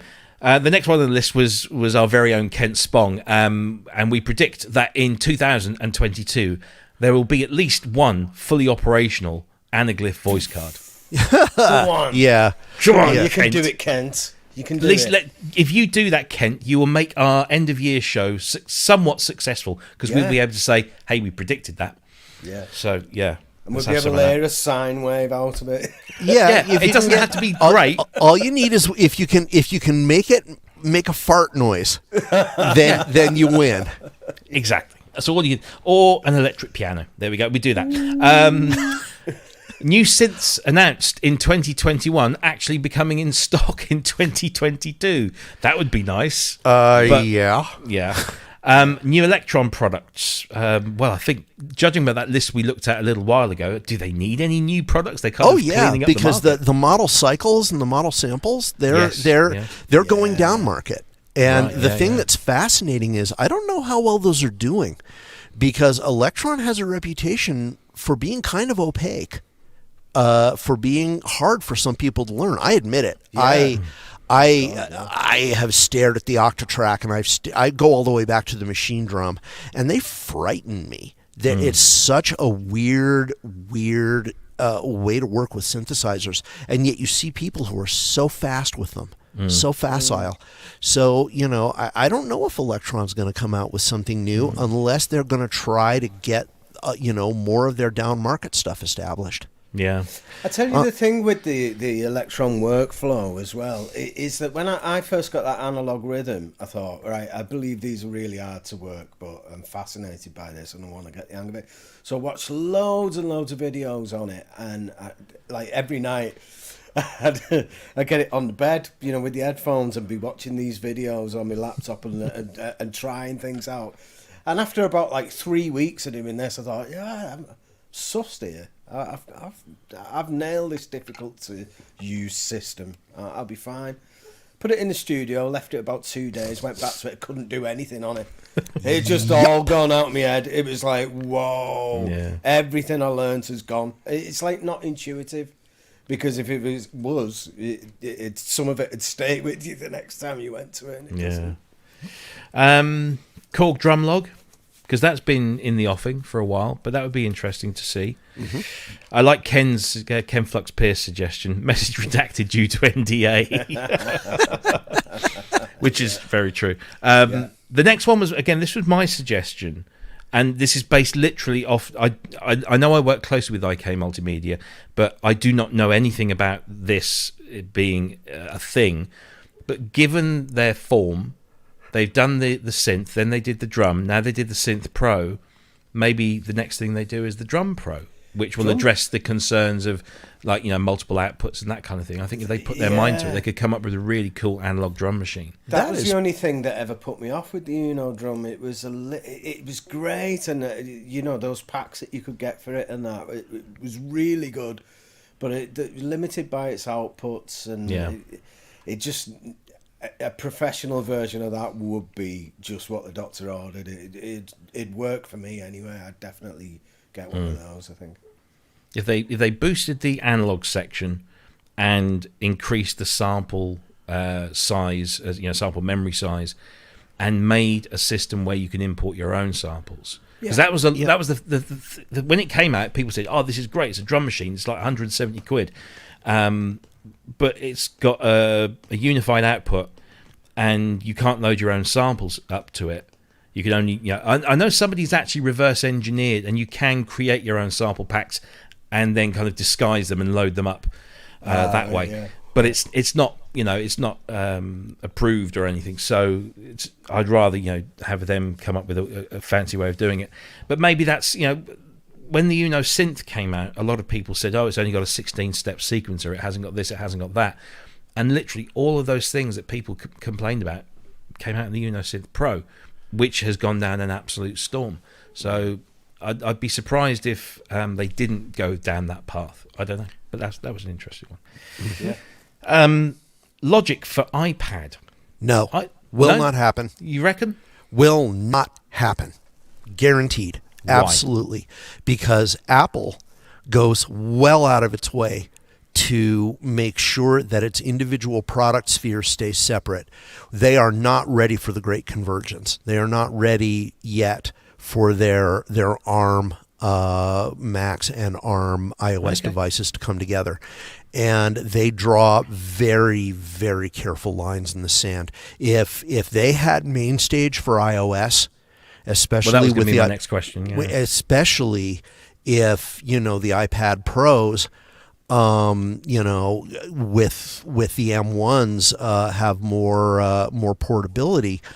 The one thing we haven't seen is in Monterey, it's fairly easy to run iOS apps on a Mac. Mm-hmm. Nobody has seen anything go in the other direction because the market value for iOS is for many small, simple, limited apps. Mm-hmm. And if Apple goes out of its way to create, I think, something like Logic or MainStage with all of its associated instruments in iOS, I'm not sure they have yet sort of thought about the blowback. I don't know if they feel that it would be a good risk, but I would not put my money on any Mac Apple Mac software getting ported over except in a very, very limited format to iOS. Yeah. I mean, at the moment, you've got GarageBand or GarageBand for our American friends, where you can export your songs from GarageBand into the cloud and then import them directly into Logic. So there's that kind of connectivity there already. I mean, I've done that a number of times, and it works really well, very well indeed. In fact, you can export from GarageBand and then just kind of extract the MIDI and shove it into anything. So that's a good thing. But yeah, you made some good points there. It's interesting. I mean, now we see this convergence, don't we, of the processors. So everything's getting M1 or M2 or whatever. So it just kind of made sense that maybe that would happen. But Ben, you were going to say. No, I just think that MainStage would be possibly the perfect iPad music app. Well, it would, but then you've got to take the reason why MainStage is so great, Ben, is because it's got all that content. Yeah. And if you provide all that content on an iPad, they're going to have to do some pretty serious market analysis to figure out whether that MainStage on the Mac can take the hit. Yeah, that's true. Yeah. What else do we have on there? We're starting to get into the silly stuff. PC version of OBE. I'm sure that will happen. Oh, it's going to come. It's going to come. I'm pretty sure it'll probably happen this year. Yamaha VL1 update. That would be nice. I'd love for them to do something modelling. I'd like to see a Casio VL1 update. Personally. Yeah. Mine's over here. Yeah, the return of the mighty Casio CZ series. Now, do you know what? One of our friends, Mark Zaffin, is selling a CZ1, and I'm so tempted, but I can't right now. It's mint, isn't it? Yeah, it's brilliant. Yeah, but anyway, they're nice little machines. Oh yeah, they're nice little machines. Michael Adam, Mark Reeder's right hand man, Lindrum from Behringer. I think. Well, we know that's kind of coming. Well, they've put out artist conceptions of it, and Roger there was actually a physical one, wasn't there? I don't know about a physical one, but they've had physical UBXAs for a long time now that have appeared in short videos. But no, the Roger Lynn saw that and he laughed. Yeah. He just said, "My God, they've copied all of my bad user interface decisions. they've brought out the Lindrum with all the stupid mistakes I made. Yeah. So more power to them. Go get them, guys." Here's a couple of ones. So this was a kind of a jokey one from me, but we called it the Ultra Matrix Brute or the Matrix Brute Max. What I was thinking of was, we've got the Poly Brute, which is a brilliant 6-voice poly, but wouldn't it be nice if there was a nice big 10 or 12 poly, just like the ultimate poly Would it synth. come with its own dolly? Yeah, probably. Because I don't know how heavy the Poly Brute is. It's but a chunk. The Matrix Brute is like 50 pounds. Yeah, the Matrix Brute's a firm. Yeah, this is not a light thing at all. What I can't understand though is, I remember Arturia, when there was a big ooh-ah over the amount of voices that the Poly Brute had. They said it'd just make it too expensive and too heavy. But haven't Sequential just brought out that 6? Is it? No, it's a. What is it's it? a 5-voice expansion to make the 5 a 10. 5-voice expansion. I can't imagine that coming on a crate, and you've got to it's got to be fairly small. So why can't Arturia? Yeah, but the Prophet 5 is quite a big thing in its own right, anyway. So you've just got another board in there. I mean, I don't know. They did explain it in a number of ways. I think Axel kind of mentioned it as well. The fact that by putting in extra voices, it would have just increased the bulk, it would have increased the cost, and to be honest, I hold my hands up along with you and Chris and everyone else when we first talked about it. We were like, 6 voices, what the hell are you thinking, Arturia? Come on, do it properly. Then I got one, and I've at no point have I ever thought, oh God, 6 voices are all right if you're only playing one part on it. That's and I mean it's the same with the Hydrosynth. Everybody's like, oh, we need more. And what I'm wondering is, when are we going to start seeing people with Hydrosynth Deluxes in the field saying, it seemed like a good idea to have 2 of these monsters in one box, but my God, I can't imagine using more than 8 voices. I have one permanently turned off because I can't handle it.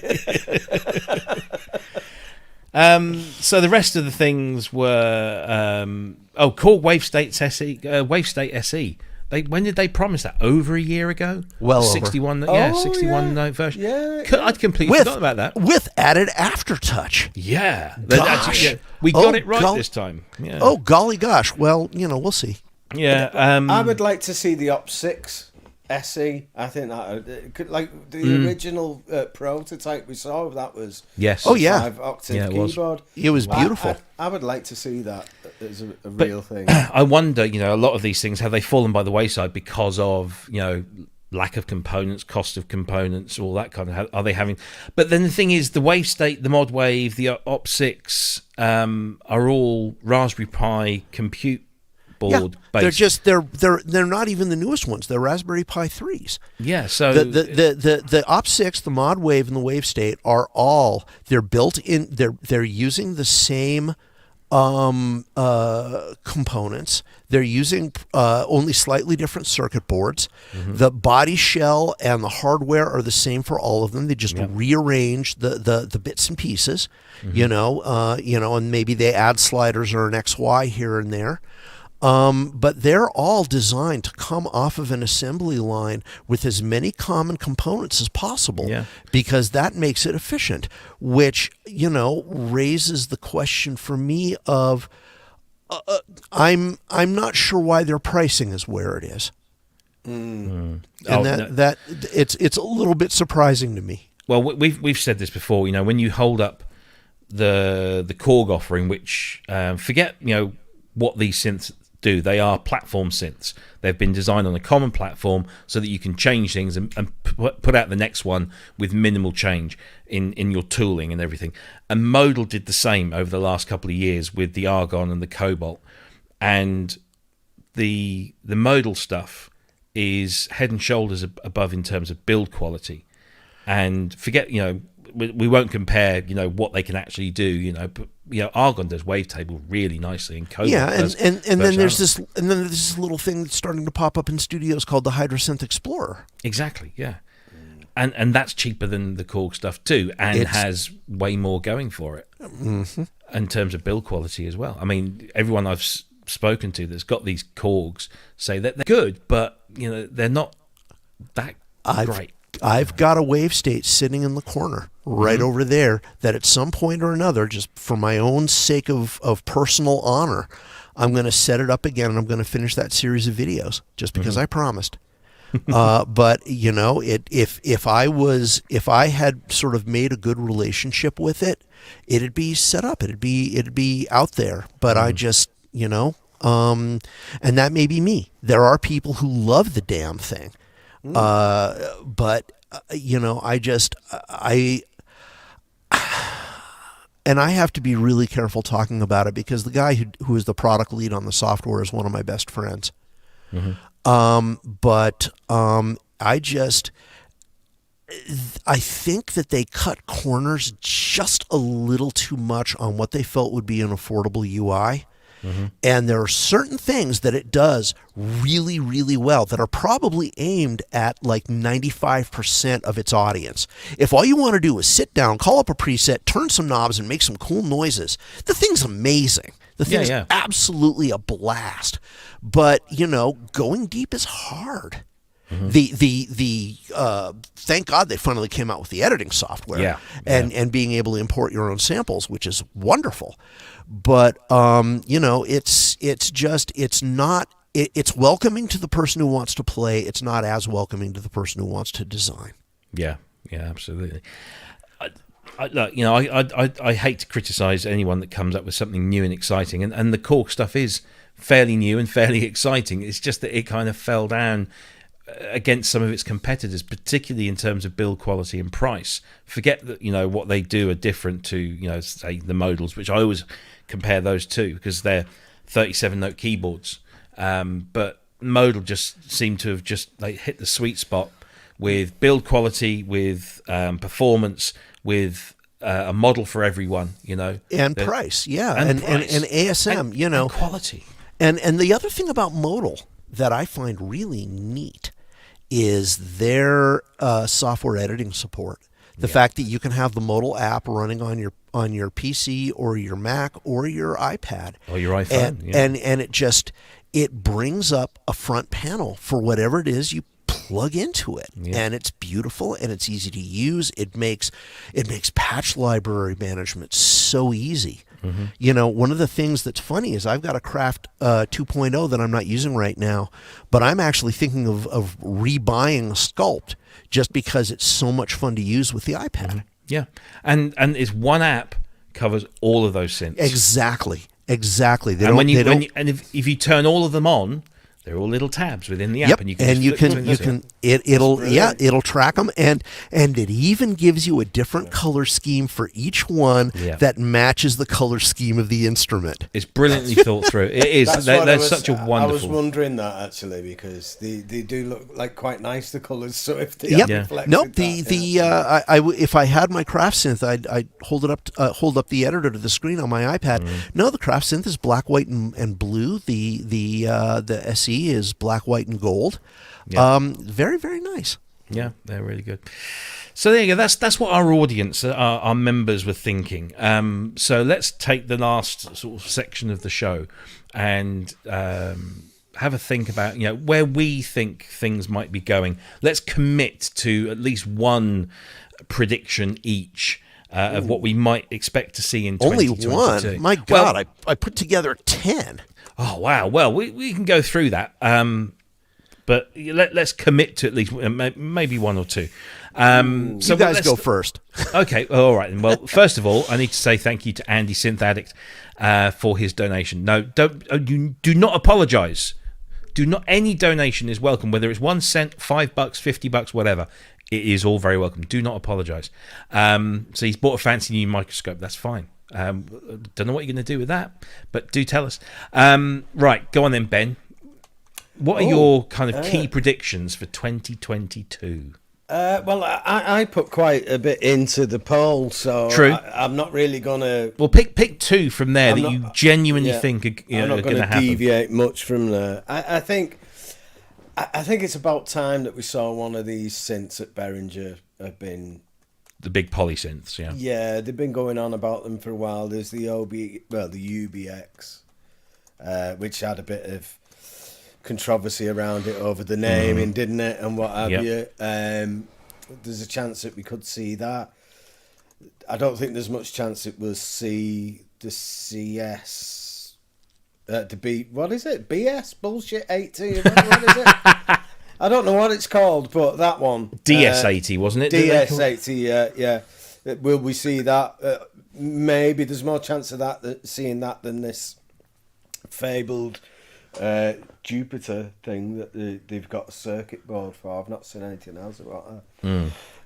And then there's this PPG as well, isn't there? There's oh yes, I'd forgotten about that. And there's a PPG thing knocking about somewhere. So well, Ben, I think you're right, but I think part of the problem is that they really like to chill the market.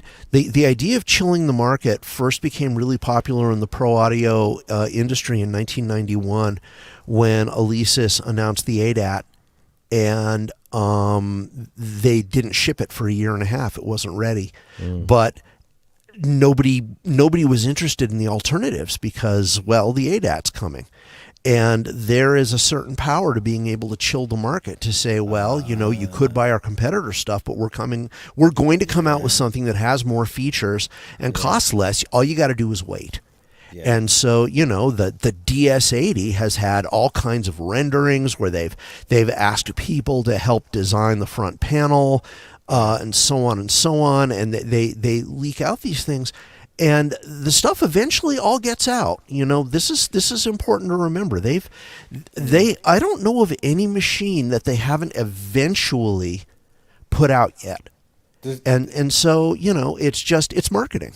Somebody mentioned the Selena. That's been hovering around for a long time, hasn't it? But and there was a VCS3. Yeah, definitely. Sometimes they do this. You're right, Mike. They do chill the market with this technique, but then other times they do like they did with the Poly D and just like throw something out of stuff you didn't even know. This is ready. Yeah. Yep. That's a bit weird.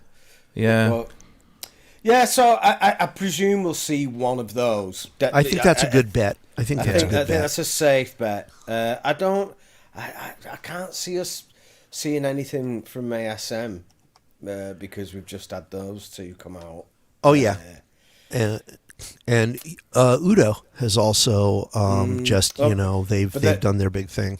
Is that desktop module out now? Can you yes, buy it's landing. Oh, right, yeah, right, okay. Yeah. Roland, I've kind of give up with them. I can't see them ever doing anything that I want again. Me personally, because I see the Roland Cloud Manager balked again today. Well, everybody had to re-sign in, and when you did, you got sent to like a 504 page or something. That's the only thing that they're doing at the minute that interests me is Roland Cloud. And it saddens me so much because it's a company that I'm absolutely really invested in. I've got like stuff through all the different generations, of gear that they've done, and some of my all-time favourites are by Roland, the JD800, the B Synth. Adamski's just reminded me that Behringer were doing a Pro 600, weren't they, as well? Oh, yeah. So, there's all this stuff that's out there, and Steve says that one would have been out already, probably before now, if not for component supply issues. I think a lot, and that's something we need to keep in mind. A fairly no-brainer prediction is a lot of the release, maybe not development, but a lot of the release schedules from everybody are going to slow down. Yeah. Because you never know. I mean, components are just, sometimes they're available, sometimes they aren't, and it's really hard to predict. But I'm also hearing that certain major manufacturers are redesigning existing products to kind of circumvent the issues with components. Right. Yeah. So they're going to try and keep producing the stuff they produce. Sasquatch! When the cloud goes down, can we officially call it vaporware? Oh, but he's here all week. So I've heard rumours that they're redesigning existing products so they can get around the shortages. Yeah, and but then they'll sound different. They won't sound the same. Well, I was saying this to Kent on the phone today, that what you'll get this thing that happened 30, 40 years ago, when they did little revisions of, say, the ARP Odyssey that had a slightly different filter or a slightly different this, and we'll be looking around for the classic, whatever it is that had that particular circuit board or that particular chip in, and people will say it sounds different, and it doesn't really, you know. Well, it depends, you know. The 2600 had 9 different hardware revs. Yeah, exactly. And once Moog decided to tell ARP that they couldn't use their filter design, the later ones sounded a lot different. Yeah, exactly. So, but that was interesting. So Ben, Behringer Poly and. Behringer Poly, some kind of poly aftertouch controller from somebody, maybe Arturia. I'd like to see that. Be nice to see other people jump on that ship. Yeah, there isn't anything like normal price range, you know. It's all quite expensive stuff, and I know it's expensive to make, but ASM have shown that it can't be that expensive because Hydrosynth isn't that expensive. So it would be quite nice to see that in something. And no, that's I haven't got anything else. It's a bit poor, really, seeing as I came up with the. Well, no, you guys were putting a lot of your ideas into the poll. Yeah. You know, a lot of the stuff you guys were thinking about was out on Facebook. So you know, the fact that I came up with a list that's different. Don't feel bad, Ben. You already did your homework, baby. I tried. So I was thinking about this and thinking, you know, I've got to be careful, you know, because I know stuff that I can't talk about that would get me lots of, you know, brownie points at the end of the year, but would also mean that I lose a lot of work. So I've got to be careful. But I'm going to be a little bit more vague, and I genuinely think 2022 could become the year that software really kind of grabs more of a foothold in the market, simply because it's it circumvents all of the hardware issues that people are up against. I would love to say that 2022 is the year where the effects of a global pandemic that have been had on the population, the workforce, the shipping, the components, and all of that kind of stuff goes away. But we thought this last year. We thought in 2021 things would just level out and get back to normal. And then at the end of the year, it all went Pete Tong. So I don't know. It's kind of difficult, really. I was really, you know, apart from some of the things I put on the list there. Sorry, Espen was talking about stuffing his dead grandmother. It was quite disturbing and weird. Yeah, I saw that, and stuffing circuit boards on a Moog. Yeah, so there was this. He did this JX8P versus the boutique version.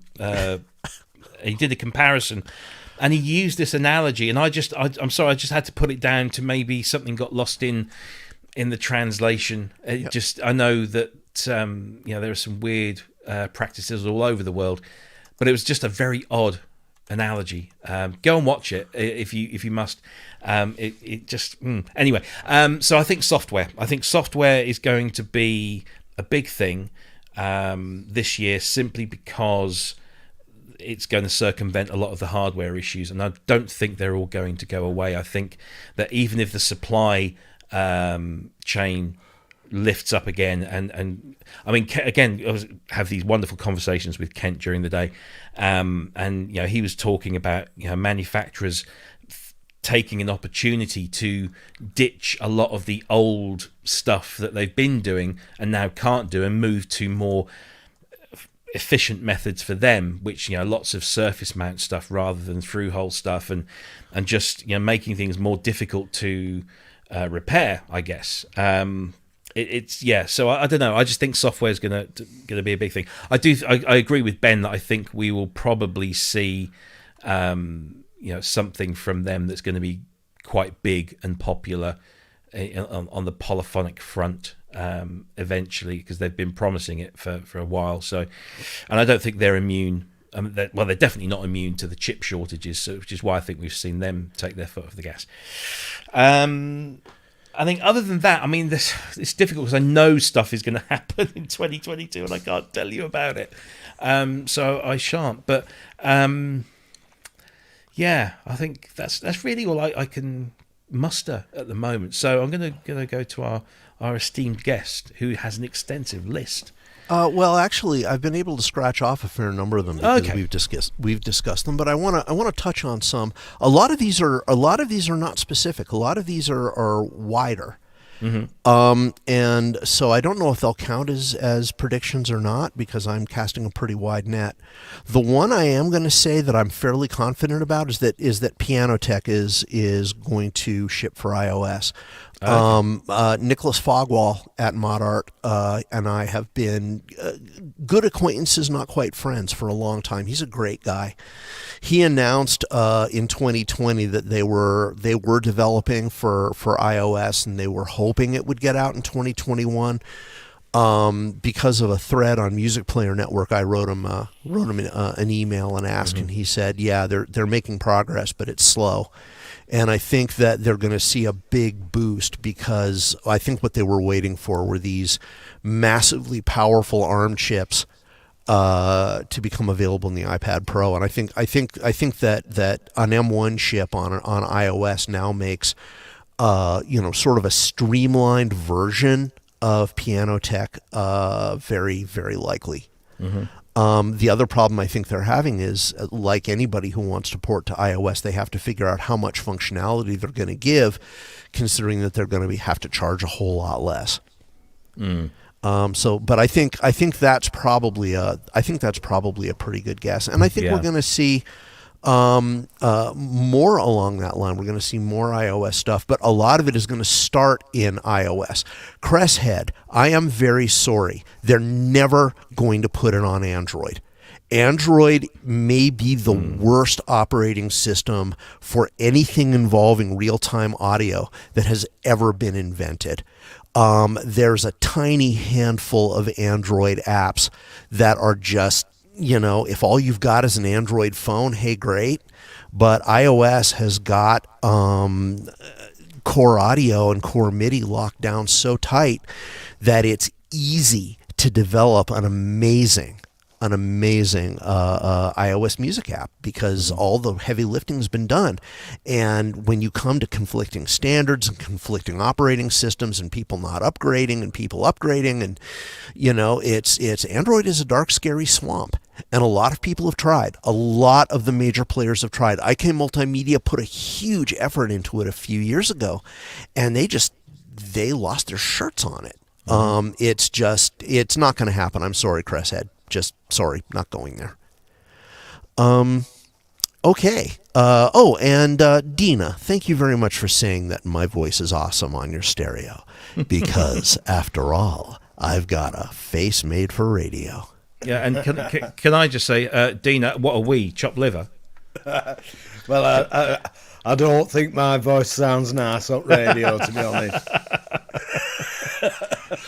Anyway, yes, back to you, Mike. Well, and by the way, along that line, both in the Mac and in the in iOS, we're going to start seeing a lot more optimization and development for ARM chips. I think it's a no-brainer because we're on a 2-year cycle. We're about a year into a 2-year cycle, and they're not going to be selling any Intel machines anymore. It's just it's stupid. You look at these videos, and they've got literally a totally maxed out $150,000 Mac Pro up against a $2,000 MacBook Pro that just shipped, and it's funny. The one place where the Mac Pro actually still wins is Logic, but only by like 30% in terms of performance, and everything else it just gets blown away. So it's a big paradigm shift, and we're going to see more of that happening with effects, with DAWs, with virtual synthesizers, all of it. So that's not something I expect us to come back to too much in a year, but I think we can count on that. A couple of more controversial ones that I'm willing to put on this video. I think we're going to see more and more serious developers of sample libraries moving away from Contact. I think we're going to be seeing more people like Spitfire stepping away from Contact libraries and doing their own engine, and there's going to be pushback on that. Because so many people use Contact, and so people are familiar with the articulation and sample layering controls and all that.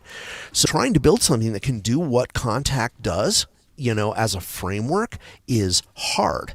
And I think what's interesting about Spitfire is that they haven't even tried. Their interface is simpler, but it's so much easier to use that people are just like shrugging their shoulders and saying, yeah, we can get what we need out of this. And, and I should point out that I haven't worked a lot with the really high-end Spitfire libraries, but the stuff they've been doing for 29 quid, the cinematic stuff is just so much fun. And then there's labs. There's an easy prediction. We're going to have 12 more labs at least in 2022, and they're all going to be wonderful, and they're all going to be fun to use. Here's a couple of other little ones. I think we're going to see more modeling, just in general, as processors get better. We're going to see. Finally, we're going to start seeing people make serious use of MIDI 2.0. Right now, it's out there. There are a couple of synths that say they're MIDI 2.0 compatible, but part of the problem is people tend to forget that MIDI wasn't a sure thing until about 1986. It was early, and it took a long time to really get its legs under it. This may be the year that we start seeing somebody really taking advantage of MIDI 2.0, but if you're not a designer, if you're not a software engineer, the advantages that are in MIDI 2.0 are very hard to quantify and explain to the average musician. They're there, but they're hard to explain. So we're going to see forward progress, but I don't know how much. Here, and then a couple of really controversial ones that I'm going to wrap up with. I don't know where Rolly is going to be in a year. They've had some ups and some downs, and they've had tons of outside help, and there are people who adore their products, but my prediction is that they're not, even though they're pushing hard to try to refine what they have, I don't think we're going to see anything new from them. And so, I'd like to be wrong, but there's that. 2022 is going to be the year when I think we see more of the big synthesizer manufacturers get into building products that are designed to teach this stuff. Korg did the NTS-1, Moog did the Workstat, Modal did the original Craft Synth. And I think we're going to see more of that. I think we're going to see people putting out stuff that's designed more for the student, the experimenter. I think we're going to see a real push toward these companies making people more informed so they're more interested in buying. Because this stuff can be intimidated. And last but not least, this one I'm not sure I believe, but it should be good for lots of commentary on the YouTube page. Will 2022 be the year that Eurorack peaks? Ooh. Are we going to see peak Eurorack in 2022? Because there's been this flurry of gorgeous new modules. But how long can it keep up? So there you go, guys. I am. People think I hate modular because I don't do it myself, but I think the Eurorack ecosystem is fascinating, and it allows for so much. And I wonder, how what I'd love to see is a real renaissance in the Eurorack modular, or any modular as a given element in wider genres of music. I'd like to see more people doing stuff all over EDM and into, beyond just experimental stuff, using the Eurorack modular to create musical feelings, musical environments that you can't do any other way. And that's something I'd like to see. I'd like to see Eurorack continue to flourish, but I'm more worried about it flourishing creatively than I am in terms of, more and more modules and more market share. Some interesting stuff there. We are hoping I'll to stop there. Yeah, well, we're hoping to have DivKid, Ben, on the show at some point in the first half of this year. We're trying to get a date, and I'd love to put that question to him, because he's really he's very highly regarded in that Eurorack world, and knows his eggs. Is that a phrase? Knows his eggs? Knows his onions. Eggs, onions, same thing. Pickled onions look like eggs. Yeah, so that's where I was going. So I'd like to ask him that question. It's interesting that the chat's had some interesting comments. Yeah, Andrew Brooks says, another great point, but has Eurorack peaked? No way. It's where the creation is. And I sing the Body Electric. The last thing that format needs is to get even smaller. And Eric Ribeiro points out that some people are getting out of the game because of prices and parts availability, but other people are saying that most manufacturers that he's talked to have had their best years in 2021, mostly because of the pandemic, and people are spending more on gear to make music at home. Yeah. And so I mean, Wagyu made a point. That is a horrible mixed metaphor. Don't teach your granny how to suck onions. Yuck. But Wagyu actually made a point earlier on. He said he didn't like the use of the term peak, because it implies that it's going to drop off. Maybe the term is plateau. Yes, and then it just reaches a point. That's it, a saturation point. That is certainly a good point. And ASIO head, Eurorack will probably go polyphonic first. Well, Eurorack can already go polyphonic, and if you know what you're doing with the modular synth, it should be easy, because they do digital scanning keyboard input. That stuff is there. You just have to be willing to put in the time and effort. And I'll tell you guys, I've developed a reputation as sort of being somebody who likes to poke the bear and have a little fun at the expense of Eurorack modular folks, but you guys remember when that iOS synth came out, and Chris asked whether it was whether you could control waveforms with an Apple Pencil, and I went in and discovered, and all of a sudden it became 10 times more interesting. Well, I recently discovered that my rack actually responds to the Apple Pencil in terms of drawing cables and turning knobs, and I may have just opened Pandora's box. I may be in real trouble. I may actually be getting back into modular for the first time in 35 years. There you go. I might actually be heading in that direction. I can't afford the hardware. I don't have the space. I don't have the money. I really don't. And you can do pretty well if you're willing to do a lot of buying, selling, trading, but that's time. Yeah. And but my rack is actually, I may end up doing some Eurorack modular. 12.9-inch iPad, big screen, Apple Pencil. It's not horrible. Yeah. So anyway, that's a prediction. I'm not gonna say anything more about. Cool. Well, look, I mean, I think we'll review this show. We'll clip it out and then we'll talk about it in a year's time, or maybe 50 weeks' time, I think it will be. And we'll see how accurate we were, how spot on we were. We might be able to say, those of us that are under NDA, that's what I wanted to talk about. I can almost guarantee that's going to happen at least once. I know it. Yes. Yeah. I've got an NFC. An NFC.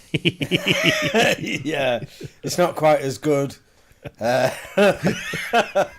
asked about being privy to this information, and they said NFC, so I just no fucking chance. Yeah. So of course, that's what that means. You see, in America, it's NFW. No, yeah. And of course, there's the whole world of NFTs that we haven't. I mean, don't want to go down that rabbit hole. God. Yeah. I wonder if those will die a horrible death that they deserve to this year. Well, the whole thing about crypto is that it reacts very, very fast. Yeah. And one of the reasons why traditional financial institutions are so wary about it is that the swings are just unbelievable. And with NFTs, who knows? Oh, and Wagyu, remember to tell the goat farming story.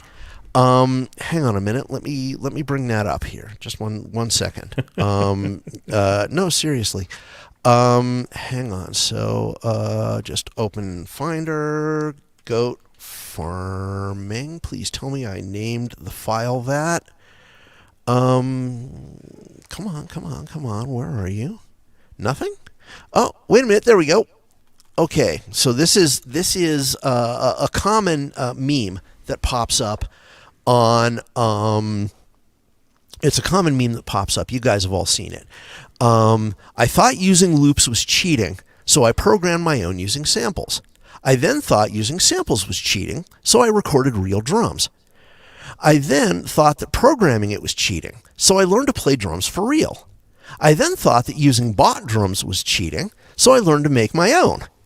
I then thought that using pre-made heads was cheating, so I killed a goat and skinned it. I then thought that was cheating too, so I grew my own goat from a baby goat.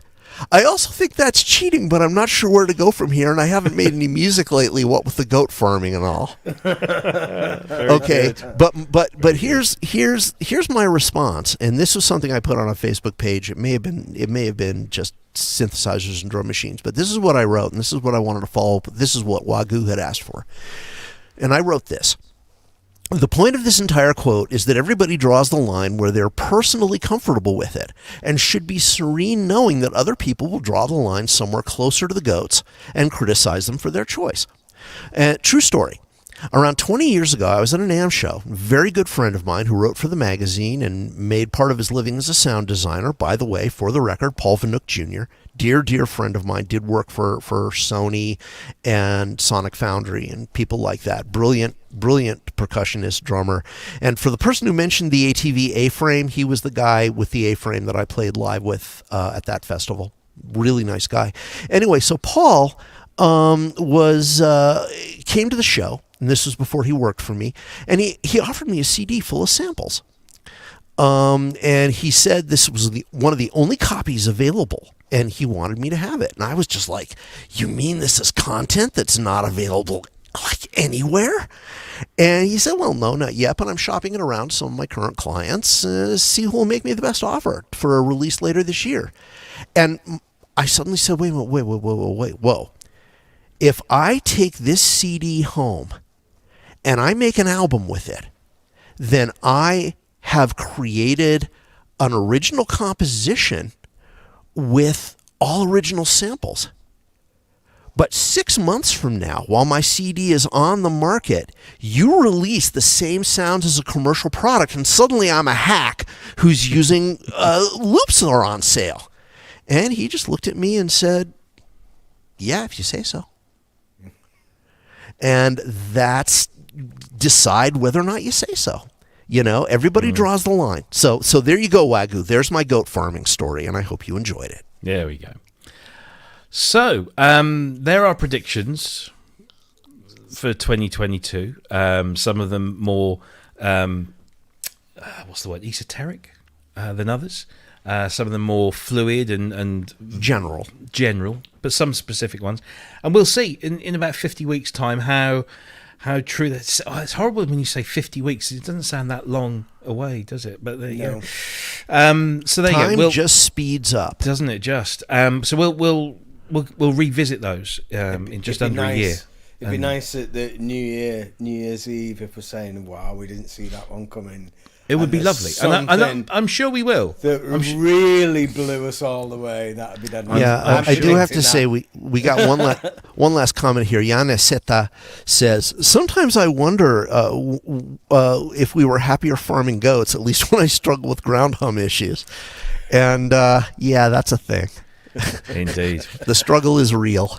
Absolutely. Well, listen, this is all going to come back and either bite us on the arse, or going to make us look like we are some kind of gods.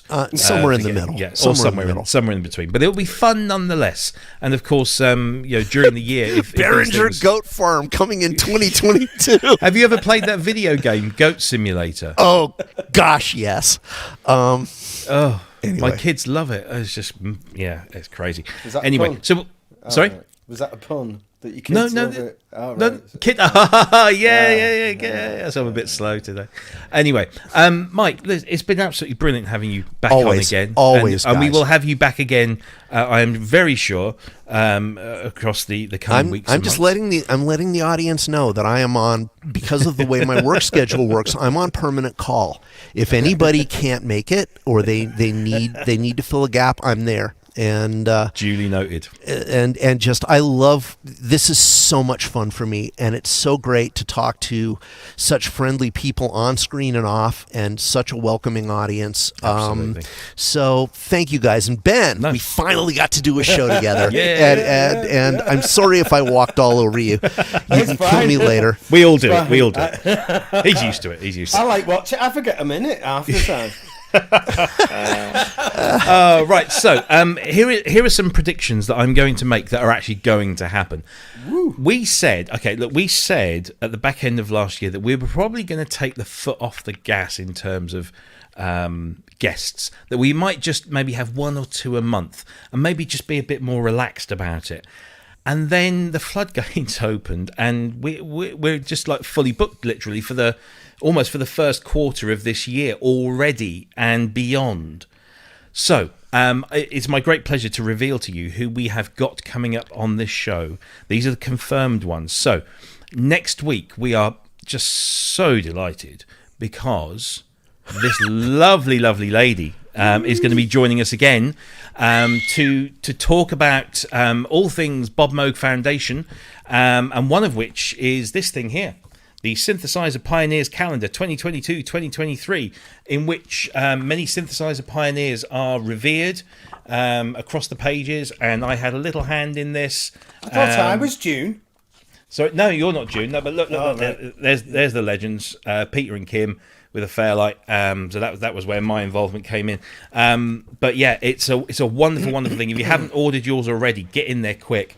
It's an 18-month calendar, so it will last you. And then it's printed on such high quality paper that at the end of it all, you can, if you wanted to, kind of like cut it up and frame the pages. Or just keep it as a book. Yeah, it's just a lovely thing. So Michelle, the wonderful Michelle Mokosa, will be back on this show this time next week. We cannot wait to have her in. It's going to be fantastic. The following week, I've been trying to get hold of this guy for ages, and he's a very busy man. He's just been recently been promoted to the CEO of Ashen Sound Machines. It's none other than Mr. Glenn Darcy. Oh, wow. Glenn used to appear in my emails 20 odd years ago when I was doing stuff for Akai and Alesis. Yep. And so I've known him or of him since then. So it's going to be really nice to actually spend a few quality hours talking to this guy. He's the man. Oh, he's cool. He's very, very cool. And we managed to get him. So he's going to be on the show January 21st. On January the 28th, I've got to doff my virtual cap to Mr. Ben Simpson here for all of his perseverance in getting this gentleman on. Now, I did mention to Andrew Brooks, whose birthday is today, that we were going to have a very special Sheffield-based treat for him, something for him to look forward to. We've been trying to get this guy on the show for ages. He's a very busy man, and the pandemic kind of played into our hands, and then it didn't, because they started gigging again, so it became very busy again. On January 28th, we will have and this is a list and a half, the founding member of the Human League, Heaven 17, British Electric Foundation. He's a principal at the Tile Yard. He's got so many kind of job titles. No way. We've got Martin Bloody Ware. Yes. January 28th, the legend that is Sir Martin of Ware of Sheffield and beyond is going to be on this show. Yeah. I've worked with Martin in the past. He's a lovely guy, and I can't wait to get him on and have listen to all of those stories. It's going to be fan-bloody-tastic. Yeah, I can't wait. And he's tough to get a hold of. He's busy. He's doing so. He's got a brilliant podcast as well, Electronically Yours. Which is doing worth really, watching. really well. Yeah, absolutely. So we've got him, and then I need to make sure I get my dates right. So Right, so yeah, and we haven't got a picture for this guy yet, because Ben's slacking. No, he's not. Ben, trust me, has been working overtime on doing a lot of these graphics. Did you like your one, by the way, Mike? Oh, I loved it. Yeah, it's cool. I loved it. That was you know, cool. you guys can make a black and white out of it, and you know, add it to the banner ads when you make me a permanent part of the show. So, moving on swiftly, February 4th. Again, this is somebody I've been wanting to get on the show for ages. We've got Drew Schlesinger, sound designer extraordinaire. His CV is wonderful, as long as all of our arms put together. And he's done sounds for some incredible synthesizers. So Drew Schlesinger will be on the show. A really, really nice guy. I've actually never had a chance to talk to him. It'll be great to listen to your conversation. Yeah, it's going to be a really, really good one, that one. So he's February 4th, and again, we haven't got a picture for the next one, but because we only literally signed this off yesterday. Rich Hilton of Chic fame and many other great things. Rich was like, yeah, I'll come on. Of course we'll come on. When can you do it? Oh, I'll do it. Yeah, February. Brilliant. So Rich will be on the show. He's a longtime friend. He's popular everywhere he goes. We cannot wait to get him on and talk to him about all things that what a career. The artists that he's worked with, either with or with Niall or outside of what Niall does. It's just brilliant. And he's an incredible player as well, a keyboard player, not just a player, but he's a keyboard player. He's fantastic, really nice guy. And so he's going to be on February 11th. February the 18th, he's in the chat room, I believe. Still, we're going to have Adamski A on the show, and he's going to be telling us, hopefully, all about how his hardware synthesizer development is going on. So yeah, February 18th. The Advantage is we're gonna it's just gonna be great. Really looking forward to that one because he's such a dude, and I want to talk lots of drum and bass with him because he was posting some stuff up the other day on his SoundCloud page, and it was just like, whoa, that takes me back. It's really cool, proper drum and bass. Oh, you're not both into drum and bass, are you? I was, but kind of like I was like force fed it and then kind of liked it by default. But yeah, I kind of really got into it. A night off that. Oh, shut up. March 4th, we've got the gentleman that we've been speaking about. We've got David Bryce coming on the show on March 4th. And I really, seriously, I do want in on that. Well, we will. It'll be a wonderful birthday present. All right, we'll sort that out, I'm sure. Yeah. Thank you.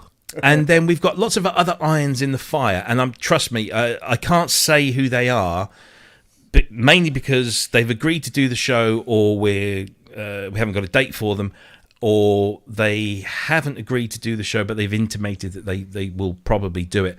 But we have potentially got, I can see Ben's grinning there. We have got some potentially massive names lined up for 2022, and I'm so excited.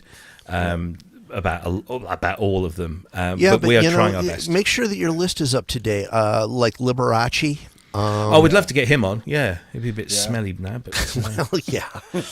But no, we've got some, and we want to get some of these people on, because we want to try and get people that we don't normally see on these kinds of shows, because part of what I do with like Fairlight history and Yamaha history and stuff is what I'm acutely aware of is that some of these people aren't going to be around, or in a position to do such things, and I want to document these people, and I want to get them talking and telling us about these things. Unfortunately, some of the people I want to speak to live on the other side of the world, so we might have to do pre-records, but yeah, we'll get them. If you have any suggestions, if you have any contacts that you can give us, suggestions are fine, contacts are better. So if you know someone who knows someone that might be able to get us in there, I see Ben Rob, from Musings has suggested Andy Richards. I'd love to get Andy on.